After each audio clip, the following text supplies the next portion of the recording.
Tied around the waist, so it's kind of high. Yeah.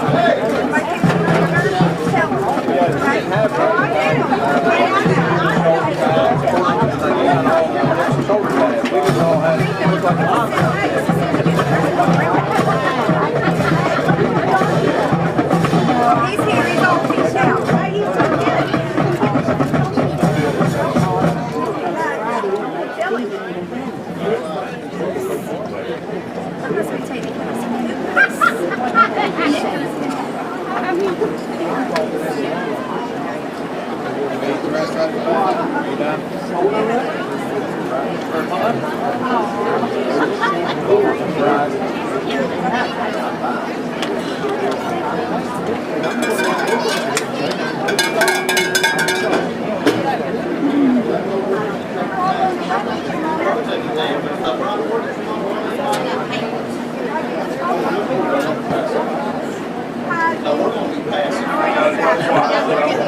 We still have a little bit before I get to this one.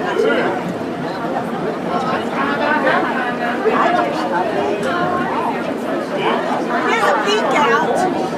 Peek. You think the tea won't watch out memo.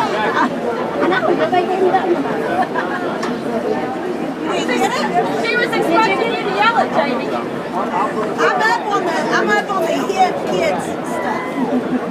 TikTok. Right, what I did. Chat.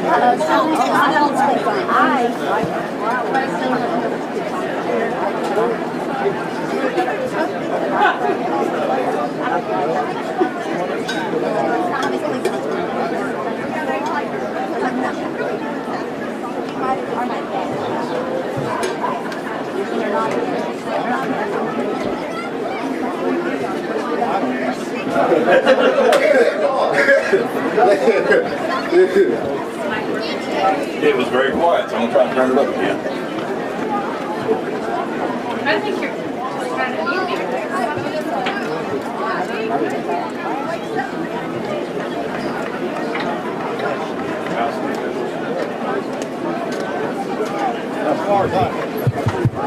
Test 1, 2, test.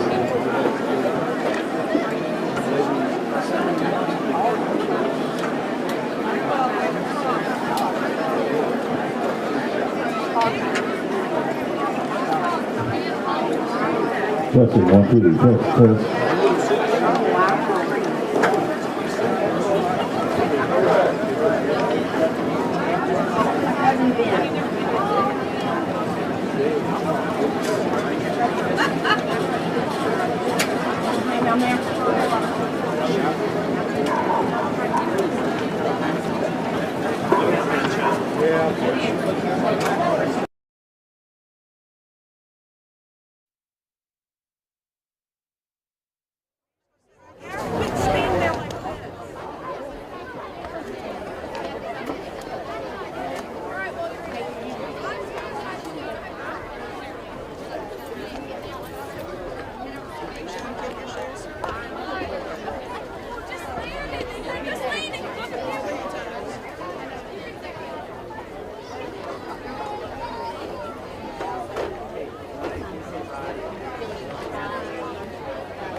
Indeed.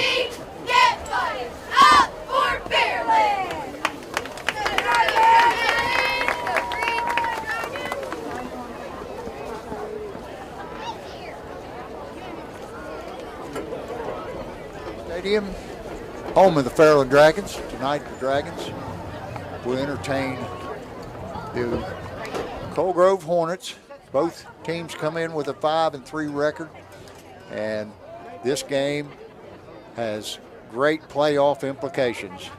Coach, let us in on some facts and figures about the we got a lot Hornets. of information to give tonight. I mean, it seems like every year we play Coal Grove, we always have a lot to say, but they've already clinched a playoff spot in Region 23. Right, I think they're third in their computer rankings. Well, I don't know. I thought they dropped out they dropped out of the top 10 in the Associated Press poll this week. But they're on a 3-game losing streak, Coach. They lost 43-42 to Portsmouth. They went for 2 to win the game. Came up short. They could have very easily won that game. Lost 36-33 to Gallia Academy. And we know what kind of team they're a very explosive team. And then last week they just got thumped by Ironton 55-6. I think they scored maybe first, and then after that was it. But in this series, Coach, Fairland has won the last 5 in this series. I know we played them in the 2020 playoffs and beat them 27-12. We played them twice that year and beat them twice. We did that game. Right. They last beat us in 2017. They beat us 29-19. And they haven't won here at this stadium since 2014. Wow. So that's 8 years. Yeah, that's quite a while. There's just a lot of stuff about them. I mean, we could talk about. I want to talk about one of their players, their running back, Coal Grove running back Chase Hall. He needs 148 yards to reach 2,000 for the season, Coach, and we're only at game 9. I know he's capable of getting in the first half from what we saw down South Point. Well, he was a man-child down there, and he was running over top of the big kid that South Point had down there. It's going to, I don't remember what his name was, but good player. But listen to this, Coach. Was Maurice. Mo, that's right. Right. Coach, I want to tell you this. This is crazy when you hear this. He's rushed 207 times for 1,852 yards. Do you realize that's 8.9 yards a carry? That is unbelievable. And he's got 31 TDs in 8 games. Wow, that is a whole bunch. And that's just crazy. And of course, for us, we'll go talk about us. We lost our quarterback, Peyton Jackson, last week in the first half. He made a tackle and hurt his shoulder, I guess. And he's got some type of nerve injury, and he may or may not be back next week. But he's definitely out this week. The Dragons will be limping in here after a 34-0 drubbing by the Portsmouth Trojans. So we'll see. I don't know exactly what we'll see. I know that Bryson Hunt is a very capable athlete. He's very athletic. He's actually faster than Peyton, but his knowledge of the plays remains to be seen. We'll see what he can do. He played the whole second half last week, and at times he looked really good. And I'm going to tell you what, you give him a crack and he gets through it, and he could be gone. Steer Leap has had an outstanding season, and if they can get him the ball in the open spaces, and he's a guy that loves the yardage after the catch. Oh, absolutely. And Coach, last week he's the guy that made the big plays for us last week. Absolutely. I remember one play he probably ran. Well, I don't know. So what did he get, a 40-yard gain or 50-yard gain? He probably ran 100 yards to get that. You're right. He went up the right side, crossed all the way over to the left side, then ended up crossing all the way back over to the right side and ended down inside the 10. He's very capable. The Dragons are also going to be without the services of Cam Kitt, who's still out. I don't know the extent of his injury, but he's still out. But, the Dragons' defensive front four, they've got to come to play. If they can neutralize Coal Grove's offensive line and get Chase Hall on the ground, then they've got a chance. That's right. But I'm telling you, that boy, I'm impressed about his vision after he gets through the hole. He makes so many people miss tackles, and then he's, boom. Yeah, but 8-9 yard gain. I know, but on top of that, we saw him against South Point, and he ran over people. He just didn't run around them. And when he ran over them, he punished them. And for That's you it. guys at home, that means he delivered the blow. He didn't take it. That's the type of back he is, Coach. He'll run around you. He'll run over you. He's a tough kid. I think the premier running back in the league, and I know Ironton's got a couple good ones, but I think Chase Hall's just a tad better. I mean, the statistics prove me right. Well, anybody's got 31 touchdowns. Yeah, 9 yards a carry. I mean, wow. that's, and I don't care who you are. If you can do that, I don't care where you're playing. That's good. And there's Right. nothing more you can say about that. All right, Coach, before the bands get out here, they usually come out about the 10-minute mark. There's 9 minutes and something to go before kickoff. I want to say a little pregame prayer. All right. Okay? Dear Heavenly Father, Lord, we thank you for the many blessings you allow us to have. Tonight we ask your hand of protection upon each and every individual inside this stadium. The football players, the cheerleaders, the band members, the coaches, the support staff, the officials, and every spectator here, and let us show great sportsmanship with one another. Lord, again, we thank you for everything you do for us, and we thank you for your son, Jesus, and it's in his name I pray. Amen. Okay, 8:50 to go on a running clock, and Dragons won the toss. They have decided to defer, and Colgrove will get the ball first. A very nice evening tonight, Coach, in the 50s right now. It doesn't look like there's a cloud in the sky, so should be a good fall evening for Friday Night Lights. And Coach, this could be a game that gets over quick because Colgrove doesn't like to pass a lot, and No. our quarterback's out, so we don't really know what's going to happen tonight. Really? And folks at home, what you're going to see tonight is a dose of 1980s Dave Lucas football. They're going to line it up, and they're going to try to run right over top of it. Wing T all night long. You watch and see what I tell you. If they get line somebody up out wide, Coach, it's probably third and forever. Yes, they're not going to throw the ball. And if you remember, Coach, last time they played here, he went for it a couple times on fourth down and didn't make it. I don't know if you remember that or not, but there were several times that he went for it here 2 years ago and didn't make it. So he's not afraid to go. He's not afraid at all to go for it at any time. I won a ball game down there, Coach. I forget what year it was. It had to be somewhere around 1995 or 96. We beat them down there 37-36, and they went for two and didn't make it. A linebacker named Jason Brumfield busted the play up and tackled the tailback in the backfield, and we went away with a 1-point victory. So he does like to go for two, and they really haven't had what you call a great kicking game down there in years, and it's probably cost him a few games. Well, like we said, they went for two against Portsmouth to win the game and didn't make it. I mean, they very well could have won that game. Right. I don't know. I wish these guys would go for one tied up, because there's nothing like overtime in high school football or college football for that fact. The Dragons marching band's now taking the field. We're playing the school song, and they'll march over toward the sidelines, and under the direction of Keith Carper and Mrs. Susan Sherwood Dunphy. We will have the playing of our national anthem, and we will take a break and let you hear it.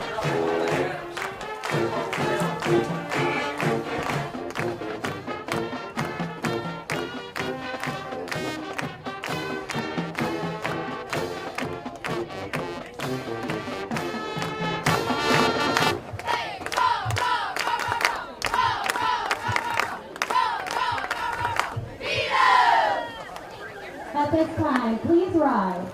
Direct your attention to the end zone where the Proctorville VFW 6878 will present the colors. The playing of our national anthem by Fairland High School Marching Band.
Chuck.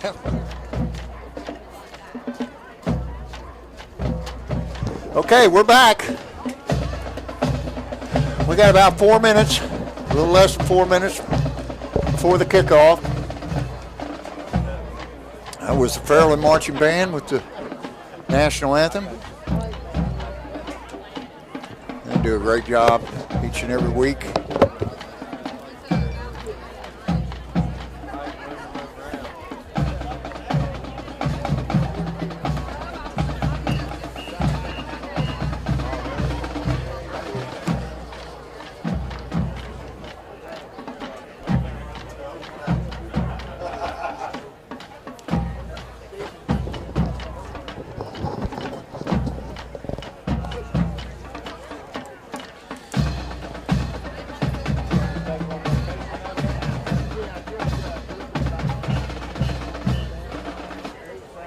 Who else is playing tonight, Coach? You know what? I looked at that earlier today, and now I can't even Is remember. Ironton Gallia tonight? I think Ironton Gallia is tonight, I believe. And then Ironton Portsmouth will be next week. Or Coach Ward, is Ironton Portsmouth or Ironton Gallia this week?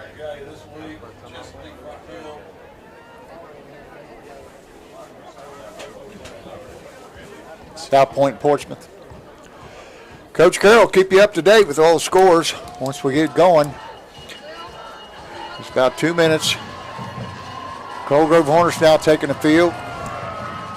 And they dress about, looks to be about 45, 50 kids. They'll be in the black pants with the red stripe and the white jerseys and the black numbers, which we just love. We love those white jerseys and black numbers. Coach, can you believe this is week 9 of the football That's season? unreal, isn't it? Seems like it just started yesterday. It does, doesn't it? Yep. It's my understanding, Coach, that, like I say, Cold Grove, win or lose, will probably get a first-round home playoff game. The Dragons, if they win, they'll probably be assured because there's a lot of points on the line here. Right. And they would probably jump up into the top 8 and get a home playoff game. If they lose and they beat Chesapeake, then they'll probably be in the playoffs, but they're probably going to have to go on the road for that first one.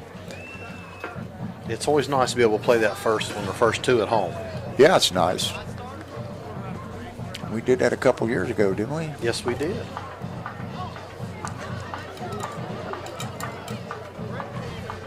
Well, I have to give Coach Ward props. He was right on every game he said. Every once in a while, Peg will find a He told us, Coach, it's acorn Gallia. every once in a while. That's right. Gallia is playing Ironton tonight. Chesapeake's playing Rock Hill, and South Point's playing Portsmouth. And, of course, you've got Fairland here playing Cold Grove. Those are your 8 Ohio Valley Conference teams. I just wonder how good that Gallia Ironton game is going to be. Rock Hill playing South Point. No, Rock Hill's playing Chesapeake. Rock Hill's going to make the playoffs too, I think. Let me tell you what, Rock Hill's not a Oh, bad they're a team. good football team. They gave us everything that Dragons wanted. Well, you got to think we had to play 34-27 final. Yeah, we had to play pretty much air free. I think. Right, they were up on us 27-20. I think they ran 61 plays and we ran 20.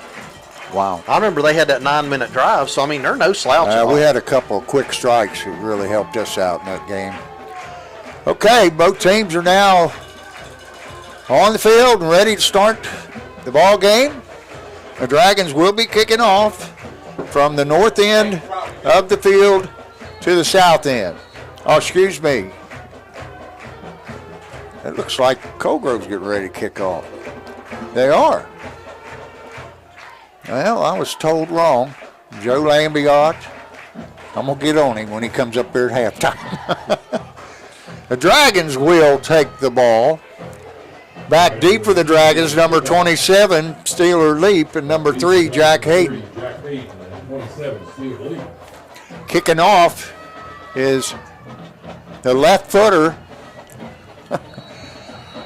number 5, and that's John Turner. He kicks it down the right side. Hayden picks it up. He's got a little crack, and he's going to be taken down out at the 37-yard line. And Dragons got pretty good field position here, Coach, at the 37. Now I'm anxious to see who's at quarterback and what they're coming out and doing. Looks like it's going to be Bryson Hunt. He's looking over for signal from the coach. He goes into the huddle now. No, it's Steeler Leap calling the signals. And it's going to be Steeler Leap lined up at quarterback. Taking a step, you have a back on each side of him. Looks like it might be the option that you were talking about, Coach. Fake, pitch, and he got good yardage, and he is flying down the left sideline. There goes Bryson Hunt. And the first play of the ball game, the Dragons. What we got? Flag on the play? Got a hold probably. Oh, my goodness. He's calling it on the wideout over there. Oh, what a shame. That was an exciting play. Yes, it was, man. Can he fly or what? He got some jets. That's going to back it up. Going to be 2nd and 10 probably. Well, I don't know. If they go from the spot, it's going to be 1st and 10 because they've got him right at the. You're right. It's going to be a spot violation, so that brings it back all the way to the original line of scrimmage, and it'll be 1st and 10. What does the cheerleader say? 1st and 10. Let's do it again. Yeah. Still on the 37-yard line. Well, that was a nice play. Yeah. Very good timing. Steeler let it go right at the right time. Bryson found a little crack, and off he went. But it's all for naught. This time the Dragons come out, twins right, one to the left. 2 backs in the backfield next to Steeler Leap again, who is calling the signals tonight. What are they doing now? Officials timeout. I think Coach Lucas is wanting the ball to go farther back, and it's a spot foul. Had to explain that to him.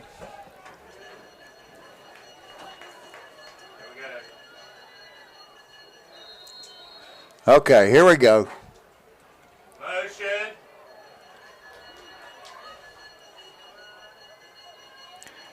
Leap takes it, turns it up. He's got some room. He's got 7, 8 yards on the play, maybe 9. That's a good first down gain of 9 yards to bring up 2nd down and 1 for the Dragons. Ball resting on the 46-yard line. Twins to the right, 1 to the left. 2 backs on either side of Steeler Leap in the backfield. Sends Hunt in motion. He throws it out here to him. He's got some room, and there he goes again. But he's going to be cut off there by 14. He's still moving down inside the 15-yard line. They mark him out of bounds up at the 21-yard line. First down, Dragons. Another good play, Coach. Yes, the Dragons are fired up, ready to go. Well, that's just get our athletes the ball out in space. Well, I mean, Steelers had a good pitch on that play, got called back, and then he had a nice run, and now he throws a good pass out here to Hunt, who turns it into a 10, 20, 35, 38-yard gain. Leap takes a snap. They're in the same set again. This time they're going to run the option. Leap turns it up. He's got room. He's down inside the 10, and he's going to be brought down at about the 9-yard line. And that's going to be a first down and goal for the Dragons. First down. Boy, that's good vision right there. Did you see that cut back? Yes. Wow. That's what I like about that young man. He is dynamite in the open field. Lined up in the same formation again. Slot right, wide left, 2 backs. Zion Martin in the backfield now. Leap's going to turn it up again, and he's going to get in the end zone. Touchdown, Fairland Dragons. 9 minutes, 34 seconds to go in the first quarter. The Dragons moved it right down the field, Coach. Was that an impressive drive or what? Yes, it was. Were you expecting that? I wasn't. I'm going to tell you, they have put together a good game plan, and they have executed it very well so far. So on for the extra point, it's Gabe Polson, 6'1", 169-yard sophomore. Hunt holds, he puts it down, kick is up, and it's good. And the Dragons lead 7-0. 9:34 to go in the first quarter. Very impressive start for the Dragons, Coach. Excellent start. Not what I expected at all. No, a lot of people were kind of down in the mouth because Peyton Jackson's not going to play tonight. But I'm telling you, the coaching staff has done a tremendous job in the first 2 minutes and 26 seconds. Boys, that did not take long to score. How 2 many plays minutes, was that? 26 seconds. Was that 6 plays? About 6 plays. I'm going to tell you, they're going to need that kind of effort all night long if they're going to defeat the Coal Grove Hornets. Now it's time to see if the Hornets can respond to that drive put up by the Fairland Dragons. On to kick off for the Dragons, number 25, Gabe Polson. Well, back deep, number 8, Steven Simpson. Number 14, Caden Murphy. And in the middle, number 21, Chase Hall.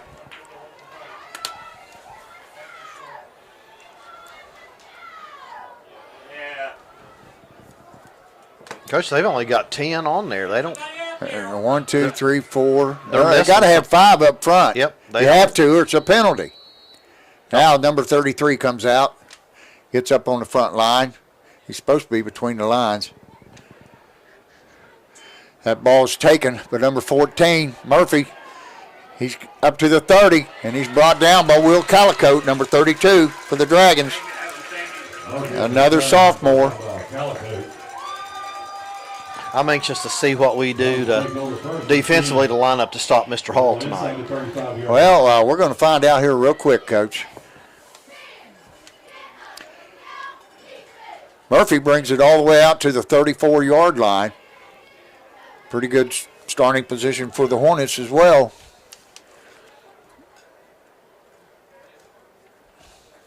I take that first and nothing. Official marks the ball ready for play. And here they come in that wing tee with Hall on the right side of the fullback. And they dive it to him. He hits it up in there. He gains about 2 on the play. Pretty good defensive effort right there for the Dragons. And, Coach, he runs with a low center of gravity. I mean, he's a good-sized kid, but he runs really with a low center of gravity. Well, it looks like the Dragons got some beef up there tonight. 51, Stephen Rhodes. 75, Justin McKee. 50, Cooper Charles. And Zion Martin, front 4 for the Dragons defense. And they're in a 5. They didn't get that end on that side. And they're going to run the toss to the fullback. And he cuts it back. And he's going to be brought down by Bryson Hunt, just short of the line to gain for the first down. And they're going to give it to him. And he got 8 yards on the carry, so that'll bring up a first down for the Hornets. That's the only 2 plays I saw them run against South Point. Did they need to run they anything didn't need else? anything else. Dive to Chase Hall and a toss sweep to the fullback, number 8, Steven Simpson. They come out in the wing right this time. They hand it to the fullback. The old 42 trap, Coach. He gets 1 on the play. I tell you, Coach, you know, it's hard to run that trap against those 2 big tackles in there. Well, sure. They it's tough got to Will run. Calicote's over on the other end, Coach.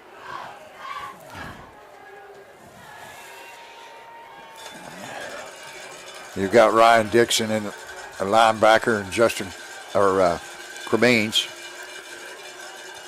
Quentin Cremines. They're running tailback trap. This time number 14. He almost breaks loose out of there. He's taken down by Steeler Leap at the Dragons' 48-yard line. That brings up third down, 3 yards to go for the Hornets. Nice little 6 trap right there, Coach. Yes. Old-fashioned football. Yeah, they're just playing Wayne County, Carroll Ward football. Passed down to Coach Dave Lucas and now down to his son Jay Lucas. They're in the wing right. This time he fumbles and he's going to be dropped at the just short of the 50-yard line on the Coal Grove side of the 50. And that's going to bring up 4th down and 6 yards to go. 1 man on the carry. And I think he'll go for it, Coach. Probably. Now, he did here 2 years ago. I don't even know if they punted. They might have punted once that game. My memory serves me correctly, but I think he went for it. Hornets face a 4th down and 5. Let's call it 5. It's actually 6. They're in the wing T. And they're going to run the counter, and he's not going to make it. And the Dragons are going to get the ball turned over on downs. Murphy on the carry. I think it was Will Calico on the stop. Dragons take over 1st and 10. And they'll take over right at the 50-yard line. Gives the Dragons a short field. Well, I'll tell you what, Coach, that was impressive defensive stand for the first. Yes, it was. I mean, so far they've looked very impressive, offensively and defensively. Dragons come out in that slot to the left and wing right this time. Steeler Leap calling the signals. Got Zion Martin on one side, Bryson Hunt on the other. He takes a snap, fakes, and he turns it up. He's got about 5 on the play. It'll bring up 2nd down and 5 for the Dragons. 5-yard gain brings up 2nd down and 5. Boy, Coach, if Steeler would have strung that out a little bit, I don't think he had anybody on the pitch man right there. I think he could have got some yardage. I don't know if you paid attention right there.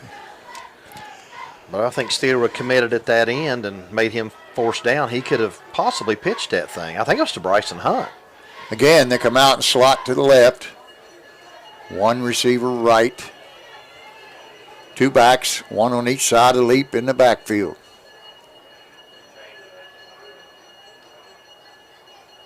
Leap takes a snap, and he's just going to turn it up and run. And there he goes. There he goes. Stiff arm. He is in for the touchdown. Man. Oh, man.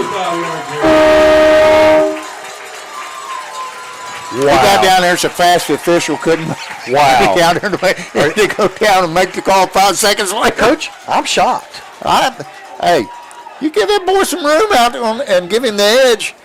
The Dragons jump out to 13-0 lead with 5:09 to go in the first quarter. Very impressive showing right now by the Dragons. Hunt takes a snap, puts it down, pulls it. Kick is up, and it's good. And it's 14-0.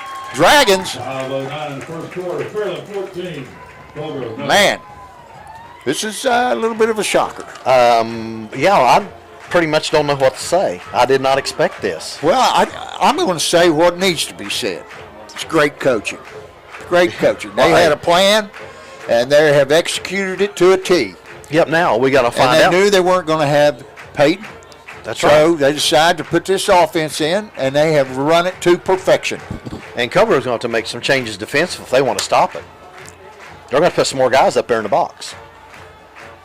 Going to have to. Because right now we've gashed them the last 2 series of times we've had the ball. That one was what, maybe a 6-play drive too? I don't know if it was that many. I'm really kind of in a state of just. Yeah, we're both up here looking at each other like, what's going on? The Dragons are playing terrific football right now. That's Inspired football. Inspired football. Yes.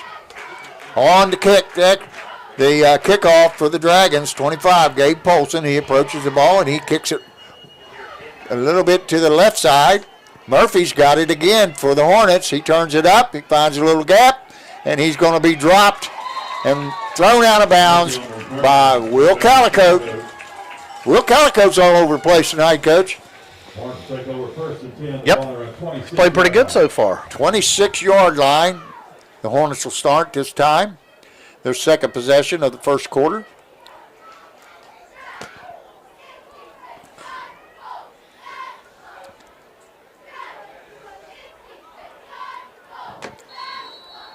I'm impressed with this defensive front. Well, Good decision here. They've been in a 4 all season long, and now they're in the 5. And they're going to hand it to Chase Hall, and he's going to rumble for about 8 or 9, at least 9, maybe 10. And Coach, that right Good there. hard run right there. That's what we expected to see. Right there is what we were expecting to see, and they call that, they're going to give him a first down because he's all the way out to the 36. So that'll be a first down for the Hornets. First down, Hornets. Think he gets it again? Well, I think it was like, hey, we better get in gear. We're down 14. It looked like he ran a little extra hard that time, Coach. Wing right T.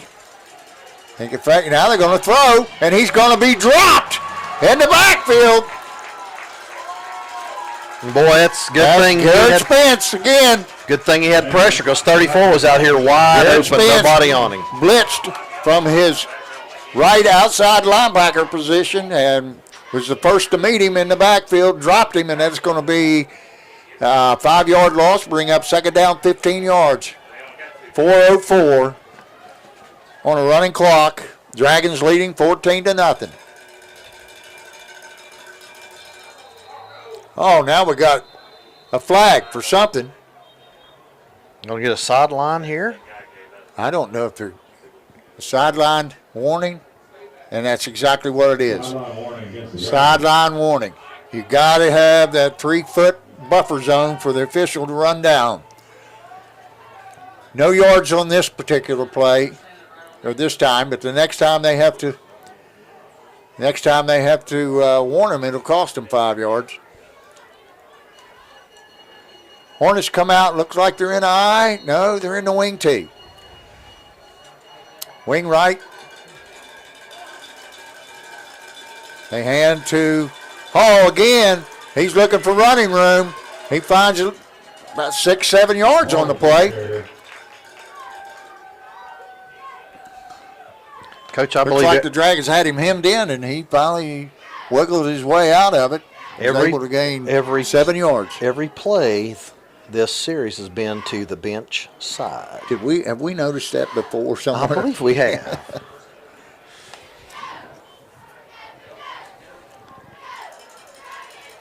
No, they're going to line up in the eye, Coach. They're in the eye this time. Wing eye. And they're going to run a toss sweep to Hall. And he's taken down short of the, about 5 yards short. He gained about 2 or 3 on that play. Yep.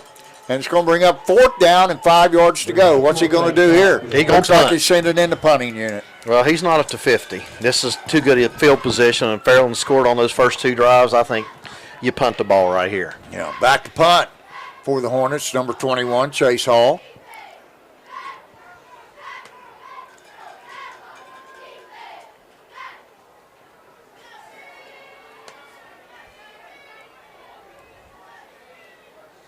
That's the second special teams play here. They've had to run somebody in, Coach. Snap is good. Ooh, almost got it. Nice punt by Hall. Taken by Hunt.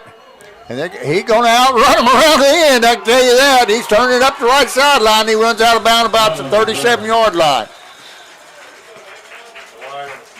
Caden Murphy. What have we got Holding. now? Block in the back. Is that what it was? Illegal use of hands. Block in the back against the Dragons. That'll cost him 10. Yeah, and I don't understand that because we didn't have it. That's I don't know. yards away from the play. Well, you know, that is the blocker's fault. You don't. Dragons will take over first and 10, ball on their 32-yard line.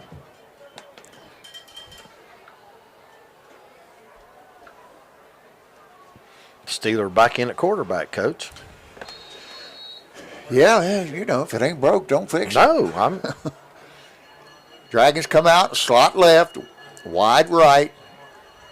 Martin on the left side of Steeler leap, Hunt on the right side. He sends Hunt into motion. Steeler throws the backward pass to Hunt, and he's going to turn it up and not get very much. Going to be run out of bounds after about a 1 yard gain, if a gain at all. We were lucky we didn't get a block in the back right there. They lost a yard. Brings up second down 10. I wonder how many times Second we're going down, to 10. throw these little passes like that, and all of a sudden we're going to throw one deep on them. Well, one thing about it, they better catch that little pass because it's definitely backwards. That's true. And we're lucky to get back to the line of scrimmage on that, honestly. 2:29 to go in the first quarter. Dragons leading 14-0. Steeler leap, calling the signals. He takes it, hands it to Zion Martin. He's not getting much, maybe 2 on the play. They'll bring up third down, 8 yards to go for the Dragons. Ball rests on the 34-yard line. Gain of 2 brings up third down and 8.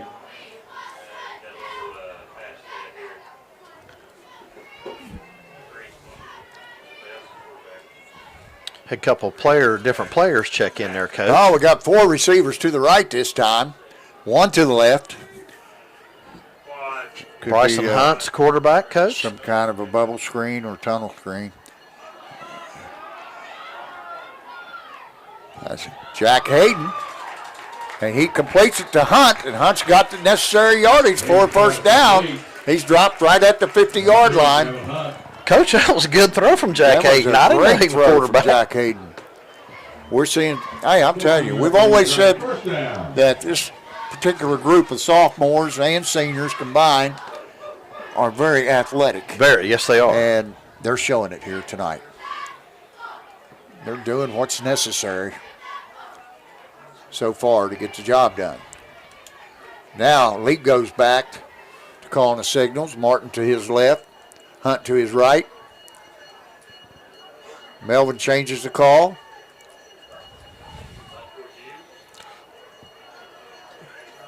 Coach, look how wide open that middle is. We Yep. could get.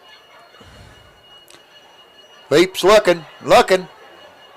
Now he's going to turn it up, and he's going to be dropped after about a 2-yard gain. Then had he thrown that ball a little bit earlier, or had he thrown the ball earlier, we probably had a touchdown right there. Well, you got Gain of 2. to realize this young man's done play quarterback. I know, and he knows it right now. He's sitting there beating himself up. I saw him out there. It's like, yeah, I knew it was there.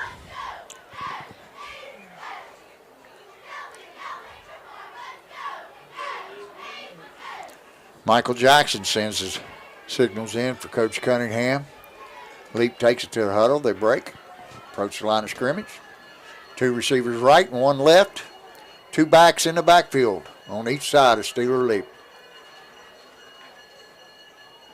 He takes it, runs the option, turns it up, and he's not going to get much. Delete the ball carrier. Couple.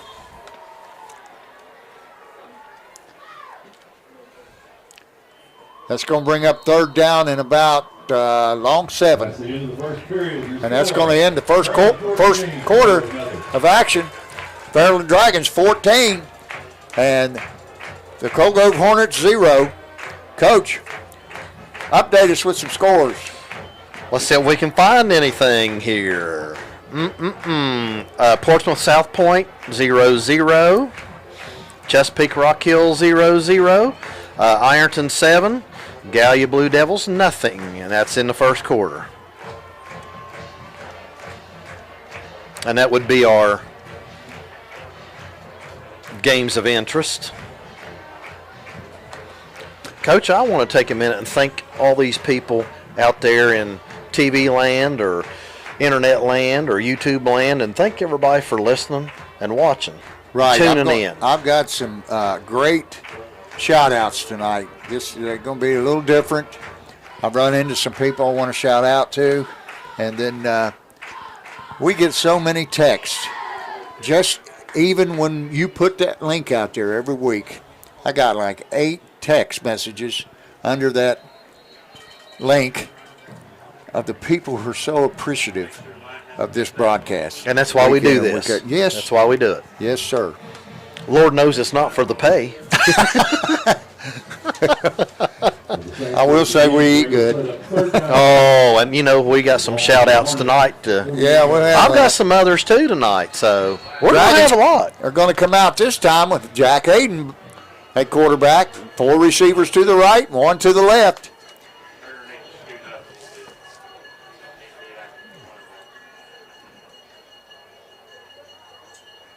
Hayden takes it, and that's a backward pass. That was backwards. That's going to be a big loss, and Dragon's going to have to send the punting unit in. It's going to be 4th down and about 20. 18, 19 yards to go for a first down. Yep.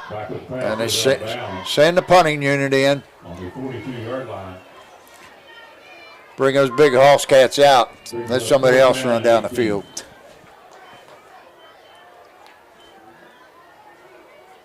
Back deep for the Hornets, number 14.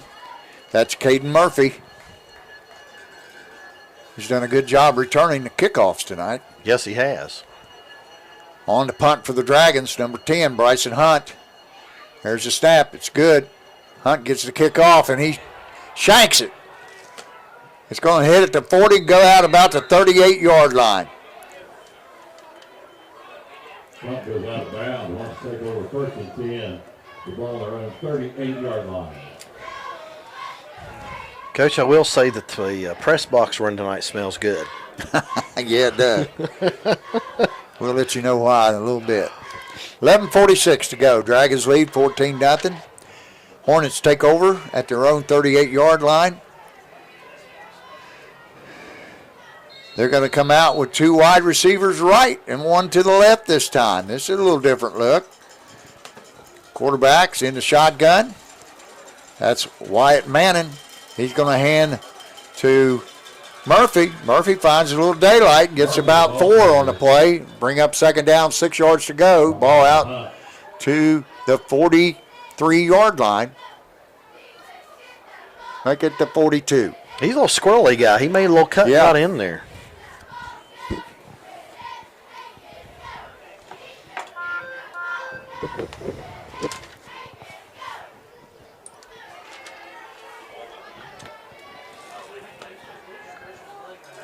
Here we go. Same set. I fumbled the snap a little bit. Manning picks it up and he hits his receiver. Number 24. He's got the first down. He's still moving. He's down to the Fairland 40-yard line. Coach, we bring up a first down. We watched him run that little flood pattern down there against South Point. If you remember, they roll that quarterback out and they'll flood to flat, and the middle flat, and the deep third.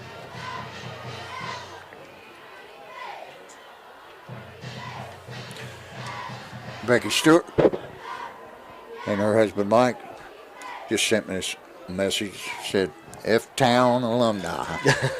I listen to you every game. Hello, Becky. Hi, Mike. Glad you're listening. Manning rolls out, left-hander. He's going to be, ball was almost picked by Steeler Leap. Pressure put on by Garrett Spence. That's going to bring up 2nd down and 10. And Coach, that was almost the same kind of play right there. The only problem is he's a left-handed quarterback, and they got him rolling to his right. Right. So he's got to get his shoulders square to the line of scrimmage, parallel, so he can make that throw. He was in a tough position right there.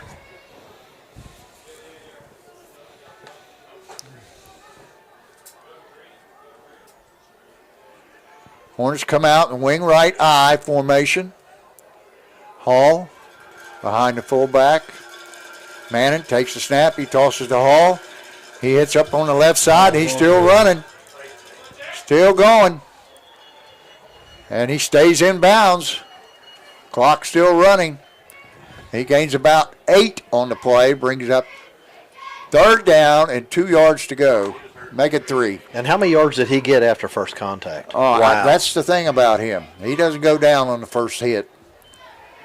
You better wrap him up, and you better wrap him up low and get him on the ground because he's a excellent back. This time they come out in a wide receiver right, I formation, tight end to the right. They're going to run the toss to him again, and they're going to knock him down, and he's going to be short. He fumbled. They're going to call him They're down. going to call him down. They're going to call him down, so it's going to bring up He's going to get a fourth first down, and it's going to be very short. It's going to be about a half a yard short, and they will go for it. And they bring in some extra beef, Coach. Yes. It's a 4th down and 1 for the Hornets. Big play right here for the Hornets.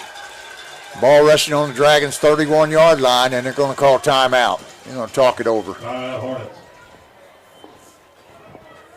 That's Colgrove's first time out of the half. Yep. They have 2 left. The Dragons have all 3. 9:18 to go in the second quarter. Dragons leading 14-0.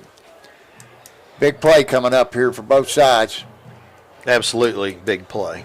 Hey, I'm going to give a couple shout-outs so we got time. Go ahead. I've got some different ones. My first one is to a former player, Dylan Murphy. Call him Murph.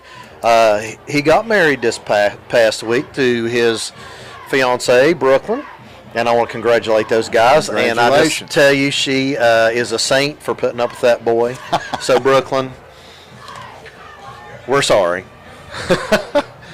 We're going to give another one out to Tara Sampson. She's an English teacher here at the high school, and she was listening last week out at Beach Fork, and I was going to give her, she was out camping, and I was going to give her a shout-out, so I told her I'd get her tonight. Okay. They're going to come out in a power I formation, and they're going to hand the ball to Hall, and it looks like he's got the necessary yardage for first down.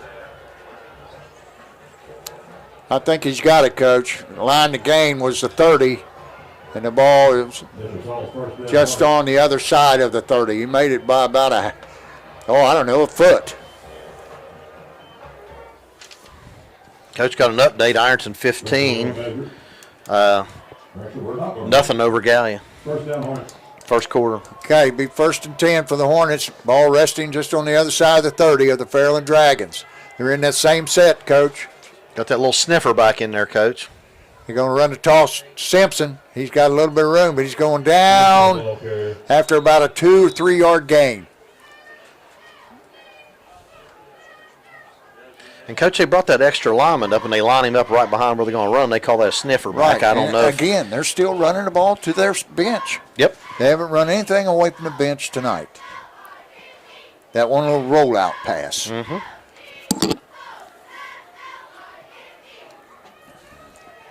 This time they're going to come out in the same set. So just putting a guard back there at fullback. Hall right behind him. They're going to hand it to Hall this time, and he's not going anywhere. Well, I'll tell you what, Coach, we need to check that quarterback because nobody checked him on that side. He could have run right in for that touchdown. That brings up 3rd down and 7. Make it 3rd and 6. 8 minutes on a running clock to go here in the first half. Dragons leading 14-0. Hornets approaching the red zone, Coach. Then they took their big This lineman time they're out. going to go out with the wide receiver to the left, wing left. Hall offset. They're going to hand it to him, and they've got him in the backfield. Oh, man, you see how he kept his feet? He ended up getting about a 2 yard gain. Coach, I told you he's got a great Balance. Yes. First hit didn't get him. Got that low center of gravity, just bounced off, kept the Okay, feet we got moving. another 4th down for the Hornets. You know they're going for it. Down 2 touchdowns. It's 4th down and a really long 4. Almost 5 yards to go for the first down. They need to get to the 25 just past the 20-yard line to pick up this first down. They'll come out, and they're in their wing tee this time. They're going to fake it. They're going to throw, and he's wide open. And Steeler Leap's got him wrapped up, but he's not. That's going to be a first down. Ball all the way down to about the 11-yard line. Coach, that was just a little play-action bootleg pass. Somebody blew the coverage there. I mean, there wasn't anybody within 10 yards. Well, you remember that last play over here? They ran that bootleg, and I told you 34 was wide open. That was the same play. Didn't have anybody on him. That pass was from Manning to Caden Turner. Brings up first down and 10 at the Dragon 11-yard line. It's time to hand to Hall around the left side. He's not going to get much. 1 or 2 on the play.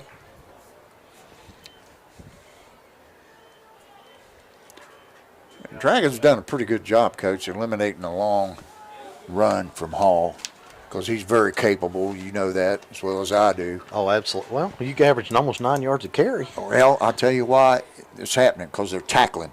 They're tackling tonight. They're wrapping up, and they're getting them on the ground.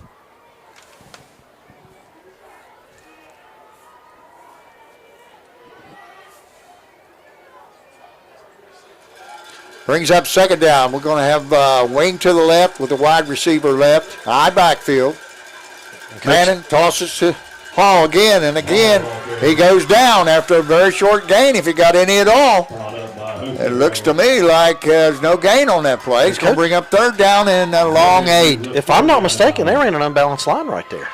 They pulled this tight end back onto that other side, and they had a split, 2 ends, and a tackle and a guard over there. Let's watch again. Maybe I'm wrong, but it looked like it from here.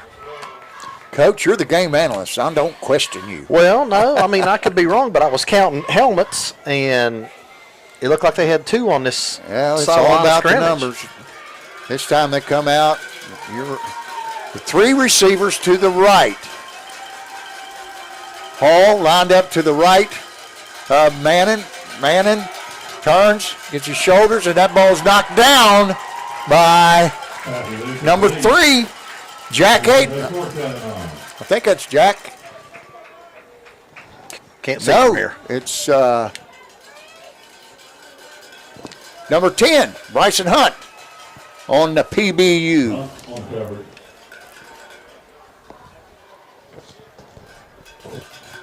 This brings up 4th down and 9. Ball resting on the 10-yard line. That's their second. And that's their second timeout. Hornets going to talk it over. This would be a big stop for the Dragons. 4 minutes, 43 seconds to go in the first half. Be a big stop right here. Well, Coach, I got a couple other I want to give. I want to give a shout out to Donna Cruz, and I don't know if you remember her, but her husband was Coach Bob Cruz that retired from all over the place. He was at WVU. He's up at Ohio State when Woody was there. He's with the Steelers, the Redskins, all kinds, and he was a coach here for me. And I talked to Donna and keep up with her. And so, Donna, I wanted to give you a shout-out and tell you, hey, we love you and we hope you're doing well. I'm going to get a couple shout-outs in right now. This young lady came up to me last night, Debbie Owen Smith. She's a neighbor of mine. And she said she just loved listening to you and I every Friday night whenever we do the games. So hello, Debbie Owen Smith.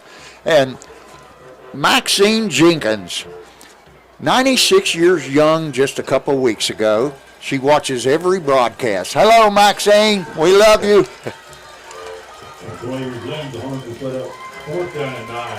Big play. Here we go. Big play. 4:43 to go. Hornets come out with 2 receivers to the right. Hall lined up to the right of the fullback. Manning takes a snap. He looks, he throws it out here, and it's incomplete. Intended for number 24, Gavin Gibson. And that's another turnover on downs for the Dragons. The reason I ran into Debbie Smith was we were at the volleyball game. So that brings me to another shout out to the volleyball team who won a co-championship, a Ohio Valley Conference championship under the direction of Mary Haynes. defeated the Chesapeake Panthers 3-0 last night. And they did something this year that no one has done for 6 years. They beat Gallia Academy. Gallia has won the OVC in volleyball for 6 straight years in a row. This year they have to share it with the Dragons. Congratulations, ladies. And I don't think Gallia had lost a match in those 6 years, had they? No, not an OVC match. The JV team was also champions. All right, back to the action. Dragons, 2 receivers left, 1 right. Steeler Leap runs to his left. He's looking for room, and he's found a crack, and there he goes. Down the left sideline, stiff arms, and he's knocked out of bounds there by number 24, Gavin Gibson. And that's a first down for the Dragons, 4:27 to go. Did you watch him wait until those blocks developed and he made those cuts? Yes, and number 7, Christian Collins, did a great job with a downfield block by the wide receiver. Pinned his guy to the inside, enabled Steeler to get outside. So it'll be 1st and 10 for the Dragons. Ball at the 37-yard line. Hunt goes wide right. Collins and Will Calicote is in the slot. 2 backs on each side of Leap. Leap takes a snap. He hands to Hunt. Hunt's not going to get anywhere. He's dropped for a 2-yard loss. I think they had a game going right there, Coach. They were blitzing some people on that one. That brings up 2nd down. And, well, let's call it a short 12. A long 12, a regular 12. 3 minutes, 30 seconds on a running clock. Dragons come out, 2 receivers right, 1 left. Back on each side of Leap, which is Hunt and Martin. No, it's Jack Hayden. Send Jack Hayden in motion. They're going to throw the long one, and it's going to be broken up there by number 12, Landon Roberts, on the pass breakup. Roberts on the cover.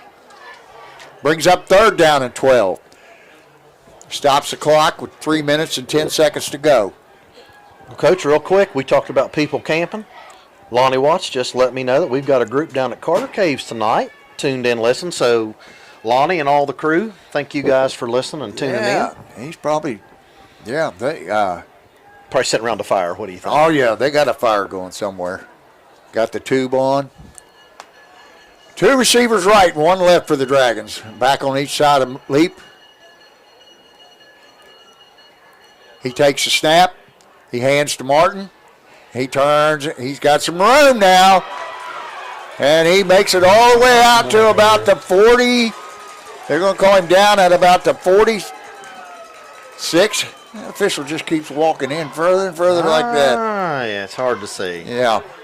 That'll bring up 4th down and 1 for the Dragons. They're going tempo. We're going to call timeout. If they snapped the ball there, they get 5 yards and get a first down because they had Dawson Bryant ran a man on the field. And that's Colgrove's last of the half, Coach. 2:42 to go. But you're right. He had to call a timeout or they were going to get hit with penalty and it'll be an automatic first down. Oh, that was Colgrove that called the timeout. Yes. So that's all the timeouts they have in the first half. The Dragons still have 3. Yeah. I'd punt it here. Pin them deep. I mean, you got 2:42 on the Defense is clock. playing really great, Coach. I think I would punt here. Now, Jack Harris wouldn't punt Coach Ward, I might- but you and I would. Fake punt. Good place for a fake punt, Coach. Anywhere between the 40s. And you know what? That's one thing I learned from you. You don't fake punt out of the end zone like some people. That wasn't me.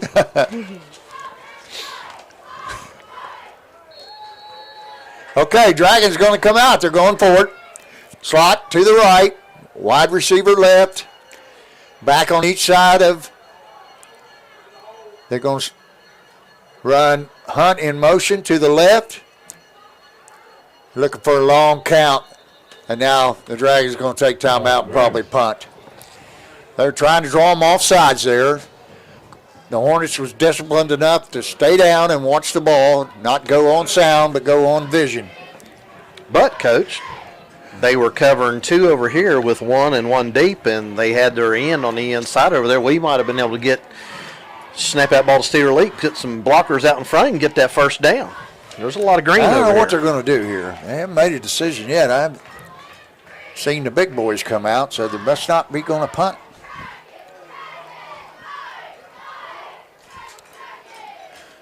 Oh, I was talking about the JV team being the volleyball champions as well, under the direction of Nikki Hayes, assistant coach, Mary Haynes.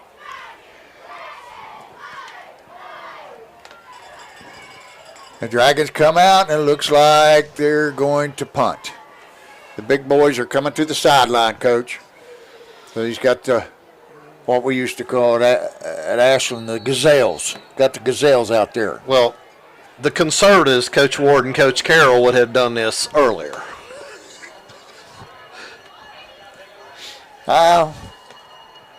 It's really a good time to punt. There's 2 minutes, 42 seconds to go. You give them a short field, they can score. You give them a long field, maybe not. Right.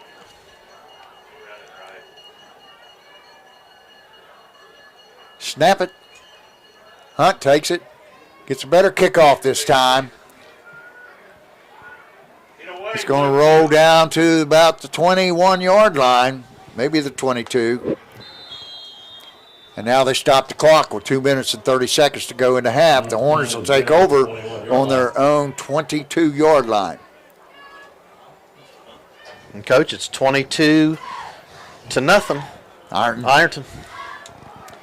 I thought that was going to be a better game, but we don't know about injuries or anything else, but I expected that to be a good ball game. But Gaia lost a tough one last week to Rock Hill. And that shocked both you and I. Yes, 35-31. Redmond came out on top. We got a wing right tee. Man takes a snap. He rolls to his left, throws short to Hall. Now Hall is loose on the left sideline, and he's pushed out of bounds there by Bryson Hunt. Big gain. He's knocked out of bounds at the 38-yard line. And that'll be a first down for the Hornets. 2 minutes, 19 seconds to go in the first half.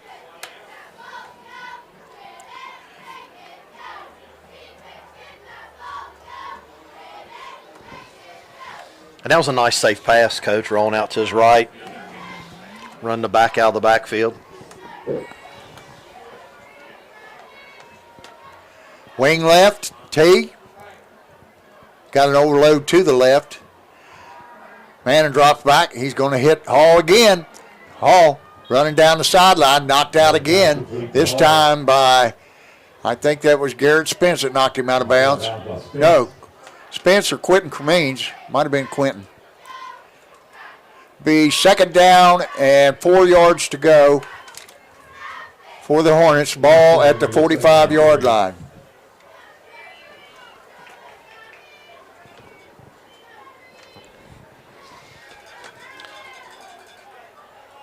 Still running the ball toward their bench. Yep. Tendencies, Coach, tendencies.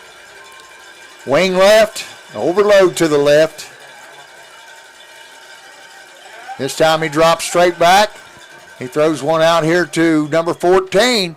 That's Caden Murphy on the reception. And that's enough for a first down. Pushes the ball into Dragon territory at the 46-yard line. 2 minutes, 6 seconds to go. Clock is stopped. Receiver went out of bounds. Coach, they've only taken 42 seconds. Yeah, I was going to say, they haven't taken much They off the moved clock. the ball about 25 yards. This time they're going to come out in the same set again. Wing left. Overload to the left. Manning drops. He's getting flushed. He's going to throw it out of bounds, but there's no receiver over there. That should be a flag, Coach. Well, if he got out of the pocket.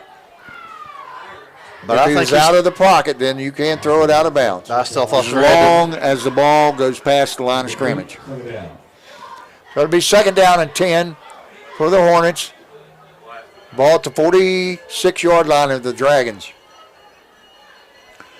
That took a whole 2 seconds.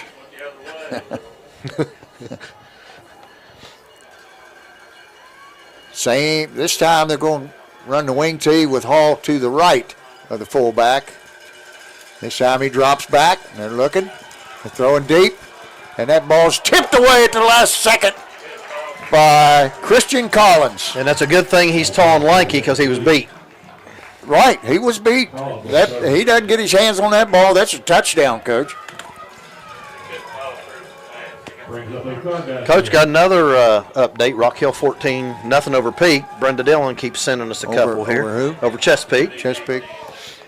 Thank you, Okay, Brenda. it's 3rd down and 10, 1:53 to go. Clock is stopped. We got a timeout. Dragons.